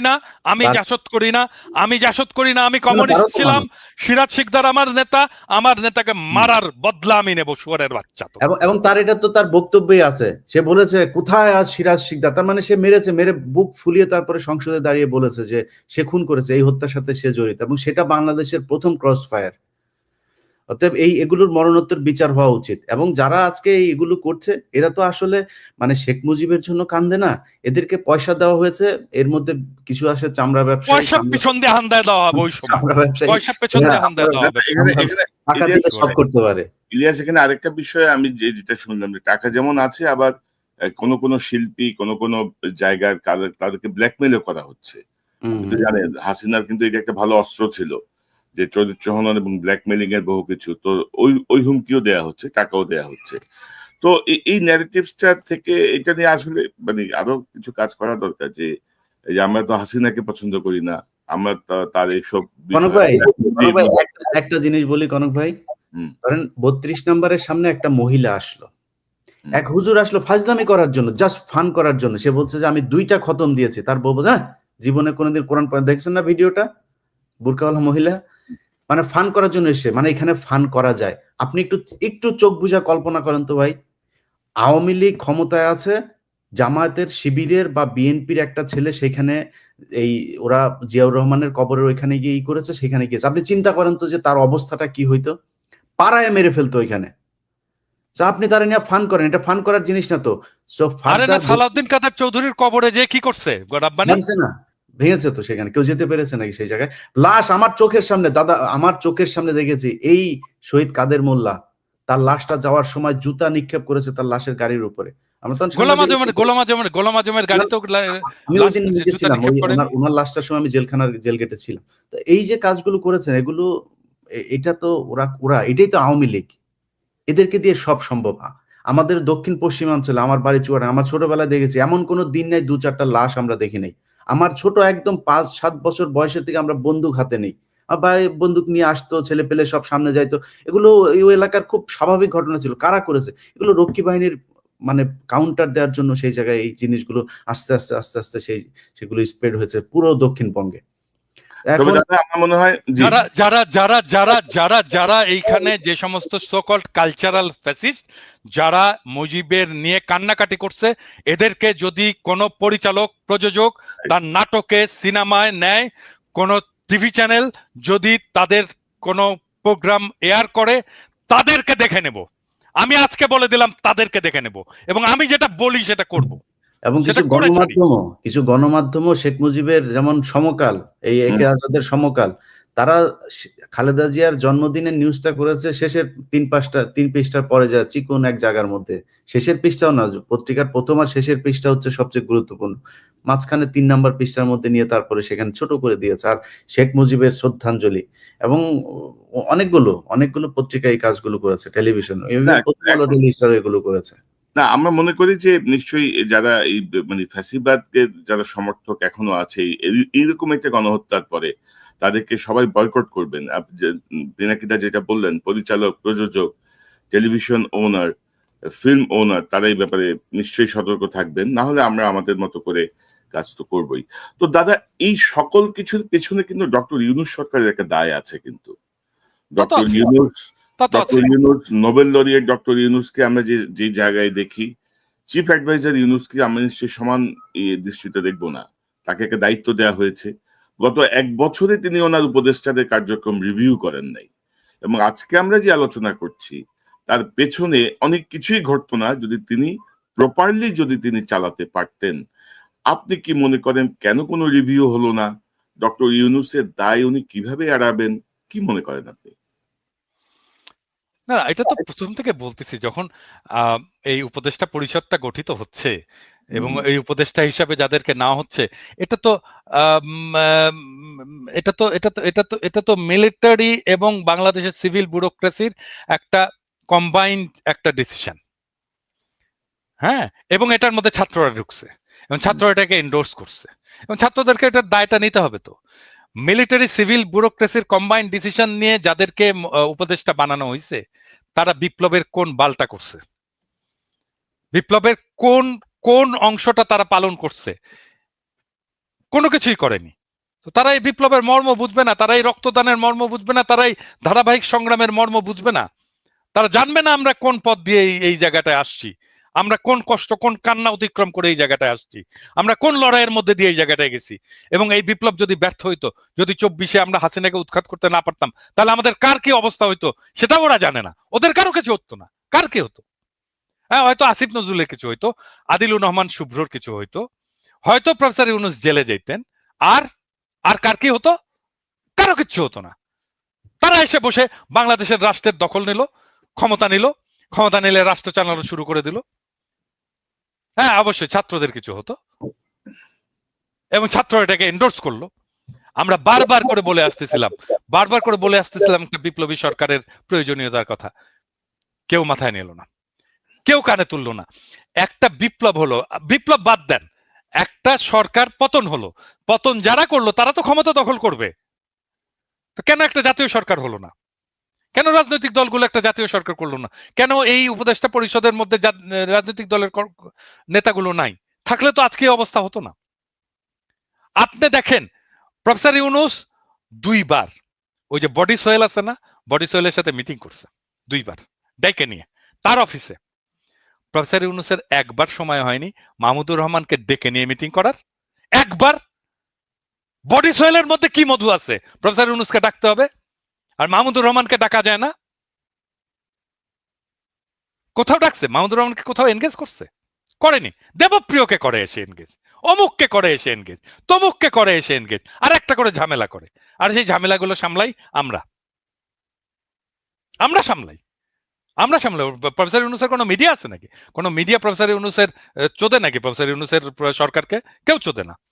আমরা সামলাই, ন্যারেটিভ আমরা তৈরি করি, আমরা পাশে এসে দাঁড়াই। না, এখন এখন ইউনূস সাহেব ধরেন এত বছর ধরে সংগঠন করেন, এনজিও করেন, উনি একটা প্রজেক্ট প্রপোজাল লিখলেও তো সেই অনুযায়ী লোক নিয়ে প্রজেক্টটাকে দাঁড় করান না। তো বাংলাদেশ রাষ্ট্র কি ওনার প্রজেক্টের থেকেও খারাপ অবস্থায় আছে, যে আমার মন চাইলে আমি চিটাগাং থেকে নিলাম, মন চাইলে আমি এনজিও থেকে নিলাম, মন চাইলে আমার অমুক ভাইরে নিলাম, অমুক ভাইয়ের ছেলেরে নিলাম, অমুক ভাবিরে নিলাম? তাই তো করছে, তাই তো করছে, তাই তো করছে, তাই তো করছে, তাই তো করছে, তাই তো করছে। এক বছরে আমার বন্ধুর ছেলে, অমুকের ছেলে, তমুকের ছেলে, গ্রামীণ ব্যাংক, অমুক তমুক, এই তো আমি যাকে চিনি, আমার যে বন্ধু, এই তো নিয়ে করছে। সে স্বীকারও করছে যে পাইনি, তখন যাদেরকে পাইছি তাদেরকে নিয়েই করছে। তো তারপরে 1 বছর চলে গেল, তো এর মধ্যে রিভিউ করতে পারলেন না?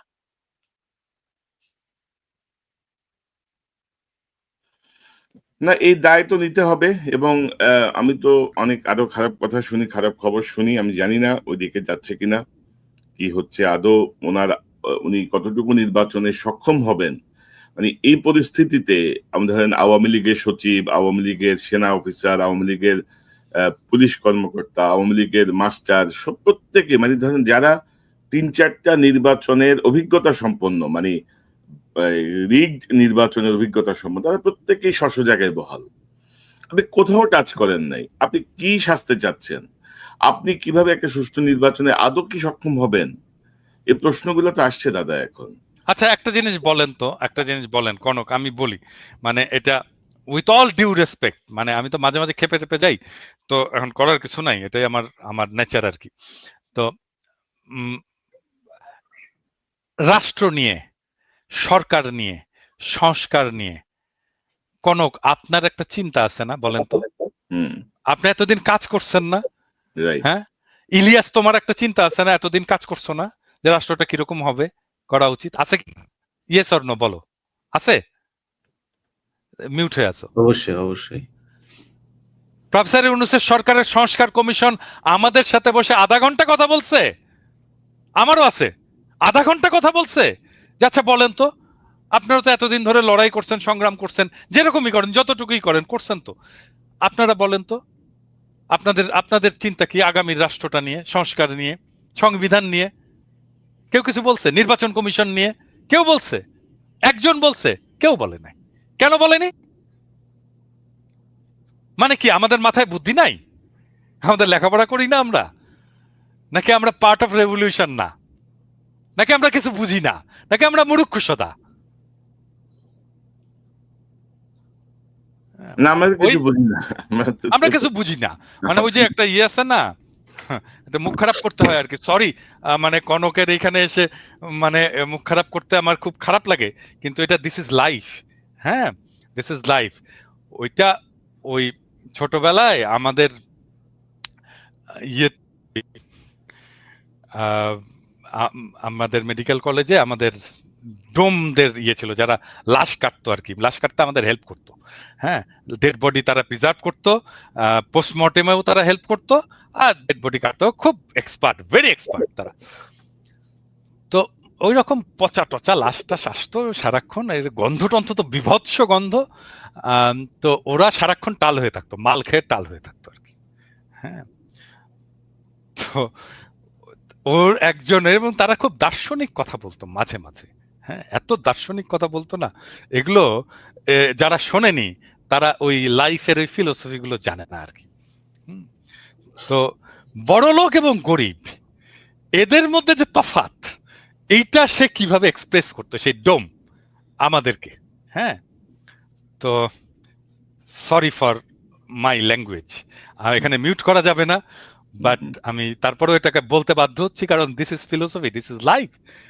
সে বলতো যে ভাই, আমরা শাক খাই, পেতনি লাগাই, আর ভূত হয়, আর উনারা সোনা খায়, পরি লাগায়, আর মাল হয়। তো এই যে সরকার, এই যে প্রফেসর ইউনূসের সরকার, এইখানে দরকার সোনা খাওয়া লোক, যারা পড়ি লাগিয়েছে এবং যারা মাল পয়দা করেছে, তাদেরকে দরকার প্রফেসর ইউনূসের সরকারের। আর আমরা, আমাদের বাপেরা শাক খেয়েছে, পেতনি লাগিয়েছে, আমরা ভূত হয়েছি। আমাদের কি? আমাদের এটা রাষ্ট্র? এটা আমাদের রাষ্ট্র না। এই রাষ্ট্র ওদেরকে, ওদের যারা সোনা খায়, পড়ি লাগায় আর মাল হয়। আমাদের মতো পেতনি পেতনি চোদার রাষ্ট্র এটা না তো। এটা এটা গরিবের খুবই- রাষ্ট্র তো না, এটা খুবই এটা দরিদ্রের রাষ্ট্র না, এটা গণমানুষের রাষ্ট্র না, এটা এলিটের রাষ্ট্র। এই এলিটের রাষ্ট্র ভেঙে দেব, এবং এটাই আমার লক্ষ্য। এবং সরি আমার ল্যাঙ্গুয়েজের জন্য, না না আমি আবারও আমি মাপ চাই। না না, ইউ আর অ্যাবসলিউটলি কারেক্ট। কারণ ধরেন অনেক কথা সহজভাবে বোঝানোর জন্য এক্সাম্পল খুব জরুরি। এবং ধরেন আসলেই তো তাই দাদা, তাই না? আসলেই তো তাই। তো এখন আসলে এই জন্য আজকে আমি আমার শিরোনামটা রেখেছি যে উনি কি সুষ্ঠু নির্বাচনে আসলে সক্ষম হবেন কিনা। মানে লক্ষণ তো বলতেছে না আর কি। এখন সামনে যে সংকটগুলো আসছে, সেই সংকটগুলো আদৌ উনি কিভাবে নিরসন করবেন। আজকে দেখলাম জাতীয় ঐক্য কি যেন ঐক্যমত্যের যে কমিশন, ওরা অঙ্গীকারনামা পাঠিয়েছে রাজনৈতিক দলের কাছে। মানে একটা, মানে কি বলবো, একটা তামাশা, চারিদিকে তামাশা চলছে। তো ইলিয়াস, আপনার শেষ মন্তব্যটা শুনি। আপনার ওভারঅল কি মনে করেন, ইউনূস কি আসলে নির্বাচনে সক্ষম হবেন কিনা? এখন আসলে করণীয় কি? সময় তো আর হাতে বেশি বাকি নাই। তো সার্বিকভাবে আপনার কোনো যদি পরামর্শ বা পর্যবেক্ষণ থাকে।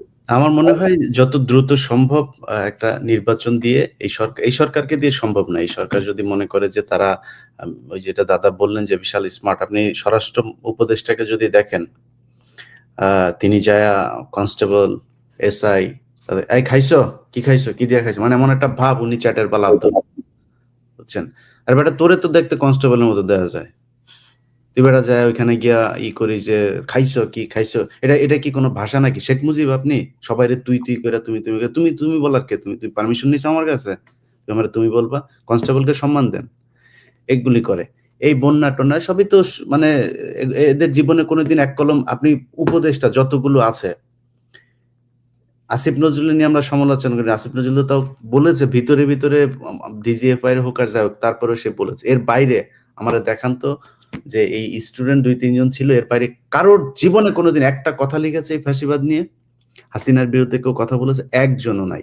এগুলো তারা করেছে। সো এই টাইপের লোকজন দিয়ে আমার মনে হয় না যে এখানে সম্ভব হবে এটা দ্রুত একটা নির্বাচনের দিকে যাক। তবে একটা জিনিস বলে রাখি, যে যখন যে ধরা পড়েন তখন সে এসে তারপরে হাত পা চাপাচাপি করেন।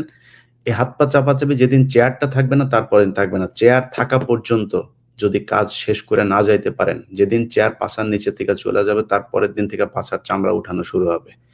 এখন পর্যন্ত ফেনীর 16টা লোক জেলখানায় আছে, ভাল লাগে না? এখন পর্যন্ত আলাম, আমি লিস্ট নিলাম ওই দিন 800 জনের উপরে লিস্ট, আমি সবগুলো লিস্ট নিয়ে তারপরে আমি ইয়েরও বলছি, আমাদের এই স্বামী ভাইরেও বলছি। স্বামী ভাই আমার ওই দিন ফোন করছে, বলছে যে ভাই কারা কারা আছে, আমি বলছি ভাই আমি আপনারা দিব, আমি আমি যেই যে জায়গায় দেওয়ার দরকার আমি দিব, দেখি কে কি করে।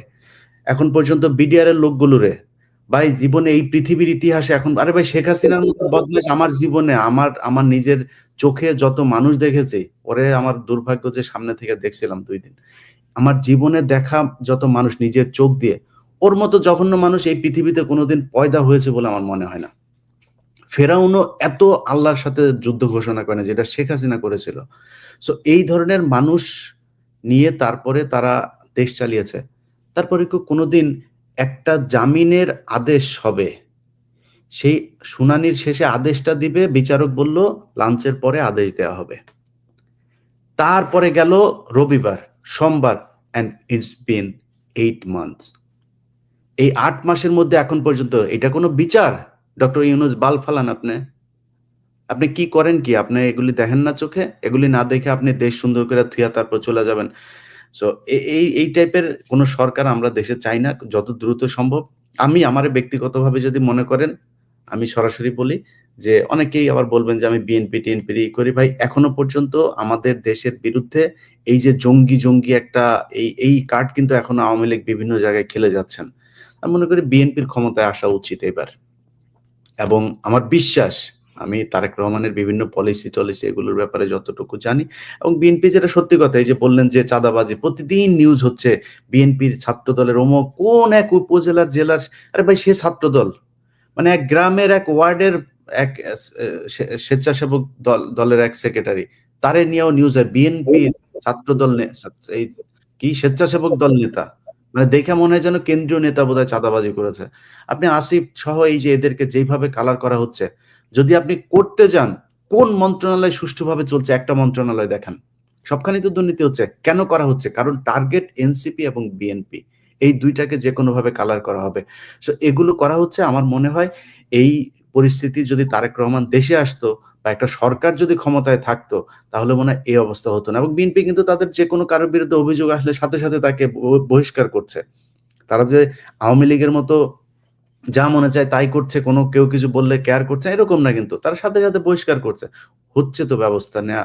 তো আমি মনে করি যে একটা সরকার আসলে তারেক রহমান যদি সরকার প্রধান হয়, সেক্ষেত্রে তার দলের উপরে তার সর্বোচ্চ থাকবে, এবং তারেক রহমান যদি দেশে যায়, আমি মনে করি সেদিন থেকে মানে দেশ বিএনপির অধীনেই চলবে। সো ওইটা আমার দ্রুত করা উচিত আমি মনে করি। এই সরকারকে কোনো সুযোগ দেওয়ার আমি নির্বাচন পেছানো আমি এই সরকারকে মনে করি না যে তারা দেশ পিছায় দিয়ে, যদি সম্ভব হয় 1 বছরে সম্ভব হইতো, আরো 6 মাস সময় আছে, আপনি সরান। আপনি কেন এইসব পচা গন্ধ মাল নিয়ে তারপরে আপনি সরকার পরিচালনা করবেন? আপনি নতুন করে লোক না, দেশে অনেক মানুষ আছে, বিজ্ঞ লোকজন আছে, অনেক দেশপ্রেমিক মানুষ আছে, যাদের শক্তি আছে, তারা করবে। সেটা না করে যদি এইভাবে করতে চায়, আমার মনে হয় এটাকে আমি আমার জায়গা থেকে কখনোই সাপোর্ট করি না, করব না। এইভাবে দেশ চলতে পারে না। একটু দাদা একটু আগে যে মুখ খারাপ করে কথাবার্তা বললেন না ভাই, শরীরের রক্ত গরম হয়ে যায় আসলে এদেরকে নিয়ে কথা বলে। এই জন্য এতগুলো মানুষ, ওগুলি তো চোখে ভাসে এখনো। আপনার মনে নাই কনক ভাই, আমরা ঘুমাই নাই রাত, সেই গভীর রাতে দুইজন দাঁড়িয়ে দাঁড়িয়ে কি হবে, কি হচ্ছে, কি, আরে ভাই মানুষগুলি মারা যাচ্ছে চোখের সামনে। যখন এই যে করলো, লাইট গুলো সব ইন্টারনেট বন্ধ করে যখন ছবিগুলো আসতে থাকলো, ভাই খুব খারাপ। এগুলো এখনো মানসিক ভাবে দেয়। আপনি এইরকম একটা দেশের রক্তের বিনিময়ে আসা স্বাধীনতাকে আপনি এইভাবে ধ্বংস করে দিবেন, এটা কোন ধরনের সুশীলতা রে ভাই? আপনি ক্ষমতায় এসে সাথে সাথে প্রথমে আপনি মতিউর রহমানরে নিয়ে আপনি ইন্টারভিউ দিলেন, এগুলো আমরা দেখেছি। সো দেখছি অনেক কিছু, এগুলো যখন কিছু করার ক্ষমতা থাকবে না আপনাদের, তখন কিন্তু হাতে পায়ে ধরে লাভ হবে না, তখন কিন্তু সব টিরে ন্যাংটা করা হবে। সময় থাকতে সাবধান হন, দেশটা সঠিক পথে নিয়ে যান। জি দাদা, আপনার সর্বশেষ পর্যবেক্ষণ, মতামত, পরামর্শ। না, আমি ইলিয়াসের মতের সাথে একমত যে আমাদের দ্রুত নির্বাচনের দিকে অগ্রসর হওয়া উচিত এবং নির্বাচন শেষ করে আমাদের স্ট্যাবিলিটি নিয়ে আসা উচিত দেশে। এটাই আমাদের প্রাইমারি লক্ষ্য হওয়া উচিত। এবং বিএনপি যেহেতু অঙ্গীকার করছে তারা একটা জাতীয় সরকার করবে, আমার বিশ্বাস যে তারা একটা অল ইনক্লুসিভ, সবাইকে নিয়ে একটা জাতীয় সরকার করবে এবং সবার কথা মাথায় রেখেই দেশটাকে চালাবে, সবাইকে নিয়েই। যদি সেটা চালায়, ওয়েল অ্যান্ড গুড। অবশ্যই নির্বাচনটাকে আরো অনেক সময় আছে, কারণ আমি আর একটা কনসার্নের কথা বলেছি, সেটা হচ্ছে যে এখনো 63% মানুষ ঠিক করেনি কাকে ভোট দেবে। সো এই 63% মানুষের ঠিক করার উপরেই নির্ভর করবে আগামীর রাজনীতি কি হবে, আগামীর রাজনীতি কি হিসেবে নির্বাচিত হবে। কোন ফ্রন্ট যদি তৈরি হয়, গড়ে ওঠে, রাজনৈতিক ভয়েস যদি দেয় 63% মানুষকে, প্রবাবলি তাহলে এই 63% মানুষের সমর্থিত দলগুলোই বা ফ্রন্টই রাজনৈতিক ক্ষমতায় যাবে। দেখা যাক কি হয় সামনের দিনগুলোতে। আরো অনেক হয়তো না, আমি একটু যদি অ্যাড করি যে আপনি নির্বাচন, ইলিয়াস নির্বাচনে চাচ্ছেন, আপনিও নির্বাচনের কথা বলছেন, আমিও নির্বাচন চাই, যত দ্রুত সম্ভব নির্বাচন হোক। কিন্তু এই যে সক্ষম হবেন কিনা ডক্টর ইউনূস, এই সক্ষমতার জন্য কি করণীয়? এই যে আগামী যে 6 মাস আছে, এই সময় 6 মাসে আসলে পিন পয়েন্ট কি করণীয়? সক্ষমতা অর্জনের জন্য তো আপনি অক্ষম উপদেষ্টাদের দেওয়া সম্ভব না, তাহলে আপনার রিসাফল করতে হবে, না হলে নির্বাচন দিয়ে দিতে হবে। প্রশাসন তো এখন বিএনপির দখলেই আছে। সো আমার মনে হয় অসম্ভব কিছু না। কি হবে, হয় বিএনপি আসবে, নাহলে জামাত এনসিপি আসবে, সমস্যা কি? প্রশাসন বিএনপির দখলে থাকলে তো সেটা নিরপেক্ষ নির্বাচন হলো না, ভাই বিএনপি, আমি তো সেটাই বললাম যে আপনাকে তো বিএনপির হাতেই দিতে হবে বা জামাতের হাতে দিতে হবে। কারণ বিএনপি যদি ক্ষমতায় আসে, আসলে আমি ওইটাই ওই কথাটা বোধহয় ওই সময় শেষ করে নিয়েছি। আমি চাই এবার আসুক, জামাত ইসলাম তাদের সাংগঠনিকভাবে আরো বেশি সমৃদ্ধ হোক, তাদের তাদের মানুষের কথা আরো বলুক, এবং আমার মনে হয় এই ৫ বছরে বিএনপি যত ভুল করবে ততটা জামাতমুখী হবে মানুষ। সো ৫ বছর পরে জামাত আসুক। এখন যেহেতু হাসিনা যাওয়ার পরপরই আমার ব্যক্তিগত মতামত যদি জিজ্ঞেস করেন, আমি মনে করি কোনো ইসলামী দলের এখন এই মুহূর্তে ক্ষমতায় আসা ঠিক না, যাদের নামের সাথে ইসলাম আছে। এবং আমি মনে করি ভাই, আমি অত বিশাল ইমান আমার শক্ত না, তো এই কারণে বললাম। এটা আবার নিয়ে অনেকে অনেক কথাবার্তা বলবেন, বাট বিএনপিরই আসা উচিত, তারেক রহমানকে এই সুযোগটুকু দেওয়া উচিত। এখনো খালেদা জিয়া তার মতামত রাখার মতো ওইটুক সক্ষমতা তার শারীরিকভাবে আছে, আল্লাহ তাকে আরো অনেক সুস্থ করে দিক। আমার মনে হয় বেটার হবে। এখন বিএনপির যেগুলো দেখা হচ্ছে এত আচ্ছা ভাই, একটা জিনিস বলি, ধরেন আগে ইজারা নেওয়া হইতো একটা গরুর হাটের, মানে আগে নেওয়া হইতো না, সেটা কে নিত? মানে সেটা কি মানে সাধারণ মানুষ নিত নাকি? আওয়ামী লীগের লোকই তো নিত। এখন সমস্যাটা হচ্ছে আপনার তো কোনো সরকার নাই, কোনো প্রশাসন নাই, নিয়ম নাই, শৃঙ্খলা নাই। বিএনপির ৩ গ্রুপ যা ঠেলাঠেলি করছে। এখন হঠাৎ করে আসে চাঁদাবাজি। চাঁদাবাজি হয় নাই কবে? মানে এই যে ট্রাক আসে ঢাকায়, কোনদিন কি একদিনের জন্য কি বন্ধ ছিল আপনি বলেন তো? এখনো হয়। আমি এটার সমর্থনে কথা বলছি না, কিন্তু হয়তো হতো। ৫ই আগস্টের পরে কয়েকদিন বন্ধ ছিল। ওইটা ওইটা তো অন্য জিনিস। ওই সময় তো কিছুই ছিল না। ওই সময় জনগণের হাতেই দেশ ছিল। যে কারণে বন্ধ ছিল। কিন্তু জনগণের হাতে ছাড়া কোনো সরকার প্রশাসকের হাতে যখন দেশ ছিল, কখনোই এটা বন্ধ রাখা যায়নি। হয়তো মিলিটারি কিছু সময় 111 এর কিছু সময়টাতেই ছিল, কিছু ভালো সময় ছিল। যাক, এটাই আরকি। তো চাঁদাবাজি এই দেশে ছিল, বন্ধ হওয়া উচিত। যেভাবে এখন বলা হয় দেশটা এত পরিমাণে একদম নতুন করে মনে হচ্ছে বিভিন্ন খাতে চাঁদাবাজি শুরু হয়েছে, এই পরিস্থিতি হয়নি। বাট যদি হয়ে থাকে কিছু জায়গায়, আমার মনে হয় তারেক রহমান ক্ষমতায় গেলে আরো ভালো হবে পরিস্থিতি। ইলিয়াস, এখানে আরেকটা প্রশ্ন খুবই গুরুত্বপূর্ণ, যেটা আপনি বলছিলেন যে বিএনপি সাথে সাথে বহিষ্কার করছে, কিন্তু আপনি যদি দেখেন যে এ পর্যন্ত কঠোর কোনো পদক্ষেপ কি নেওয়া হয়েছে সরকারের পক্ষ থেকে? এটা তো বিএনপির দায় না। বিএনপি তো তারা ধরে জেলে পাঠাবে না। জেলে নিবে সরকার।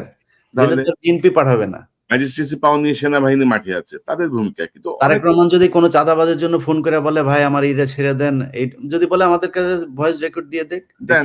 আমরা দেখি না না না না, ইলে কনক মানে বিএনপি তো থানা দখল করছে। না, এরকম দুই একটা ঘটনা ঘটছে, না দুই একটা ঘটনা ঘটছে। এটা একেবারে রিমোট এরিয়া, ধরেন লোকাল মানুষ যে থানা ঘেরাও করে নিয়ে ভাই আসছে। থানা দখল না, থানা দখলের থানার চাইতে 10 মাইল দূরে যদি বিএনপির লোকজন কোনো চাঁদাবাজের পক্ষে ডাইরেক্ট গুলি করেন, আমরা ওইটার পক্ষে থাকবো ভাই। কেউ আমরা এটার পক্ষে বিপক্ষে যাবো না। তো আমরা পুলিশের পাশে থাকবো। করেন না, সমস্যা কি? চাঁদাবাজি কে সমর্থন করে? মানে আপনারা যদি বিচার না করেন তাহলে তো এরকম চলতেই থাকবে। চাঁদাবাজি বা অরাজকতা নিয়ন্ত্রণে আমরা সরকারের কোনো কঠোর কোনো পদক্ষেপ দেখি নাই, সেনাবাহিনীর কোনো পদক্ষেপ দেখি নাই। তো সব মিলাই মনে হচ্ছে যেন মানে একটা সংঘবদ্ধ গ্রুপ পরিকল্পিতভাবে আরো খারাপের দিকে নিয়ে যাওয়ার একটা চেষ্টা করছে। আমরা পর্যবেক্ষণে রাখছি। জনাব পিনাকি ভট্টাচার্য, ইলিয়াস হোসেন, দুজনকে অসংখ্য ধন্যবাদ আলোচনায় যোগ দেওয়ার জন্য। অনেক বিষয় নিয়ে খোলাখুলি কথা বলবো। দাদার জন্য সবাই দোয়া করেন। দাদা শারীরিকভাবে অসুস্থ। না দাদা, দেখে মনে হচ্ছে মনে হচ্ছে না, দেখে মনে হচ্ছে তরুণ, আপনাকে দেখে কেন মনে হবে? আমরা নিশ্চয়ই নিকট সময়ে আমাদের আসলে গ্যাপটা বেশি পড়ে যাচ্ছে। আমার মনে হয় যে আমরা আর একটু শর্ট ইয়েতে মাসে অন্তত একবার হইলেও বসা উচিত সার্বিক আলোচনার জন্য। আপনাদের দুজনকে অসংখ্য ধন্যবাদ। খোদা হাফেজ। আসসালামু আলাইকুম। দর্শক, এতক্ষণ যে অনুষ্ঠান শুনলেন, নিশ্চয়ই আপনি আলোচনা মর্মার্থ উপলব্ধি করতে সক্ষম হবেন। নির্বাচনের ছাড়া বিকল্প নাই, নির্বাচনের দিকে যেতে হবে। ডক্টর ইউনূসের 1 বছরের পারফরমেন্স, ডক্টর ইউনূস সরকারের 1 বছরের পারফরমেন্স আমরা সন্তুষ্ট নই, দেশের মানুষও সন্তুষ্ট নয়। ইকোনমিক দু একটা খাত, অর্থনীতির জায়গাটা এবং ভারতের সাথে মোকাবেলার যে জায়গা, কিছু আন্দোলন দমন, সবকিছু মিলিয়ে প্রাথমিক যে স্ট্যাবিলিটি, সেটি তৈরিতে ডক্টর ইউনূসের অনন্য ভূমিকা, অর্থনীতি এবং স্ট্যাবিলিটি আনার ক্ষেত্রে। কিন্তু সার্বিকভাবে ফ্যাসিবাদের দোষরা সব জায়গায় বহাল। আমরা কোনো কঠোর কোনো পদক্ষেপ দেখছি না। আমরা মোটিভেশনাল স্পিচ শুনছি, নানা রকমের জ্ঞানের কথা শুনছি। এগুলো আসলে কতটুকু সুষ্ঠু নির্বাচনের পক্ষে সহায়ক হবে, অনেকের মনে প্রশ্ন। তো আগামী যে 6 মাসের মতো সময় আছে, এর মধ্যে যদি কার্যকর পদক্ষেপ নেওয়া যায়, বিএনপি, জামাত, এনসিপি, আমার মনে হচ্ছে সবাই মিলে একটি ঐক্যের প্ল্যাটফর্মে এসে একটি সুষ্ঠু নির্বাচনের জন্য কি কি করণীয়, কোথায় কোথায় হাত দিতে হবে, সেই জায়গাগুলো চিহ্নিত করা অত্যন্ত জরুরি। কারণ বাংলাদেশের মানুষ দীর্ঘ 15-16 বছর ভোটাধিকার বঞ্চিত। আমরা চাই তাদের মতের প্রতিফলন ঘটুক, একটি নতুন গণতন্ত্রের পথে আমরা যাত্রা শুরু করি। দর্শক, এই চ্যানেলটি সাবস্ক্রাইব করে আমাদের পাশে থাকুন, এই চ্যানেলের মেম্বারশিপ নিয়ে আমাদের পাশে থাকুন। আবারও দেখা হবে ইনশাল্লাহ। আসসালামু আলাইকুম।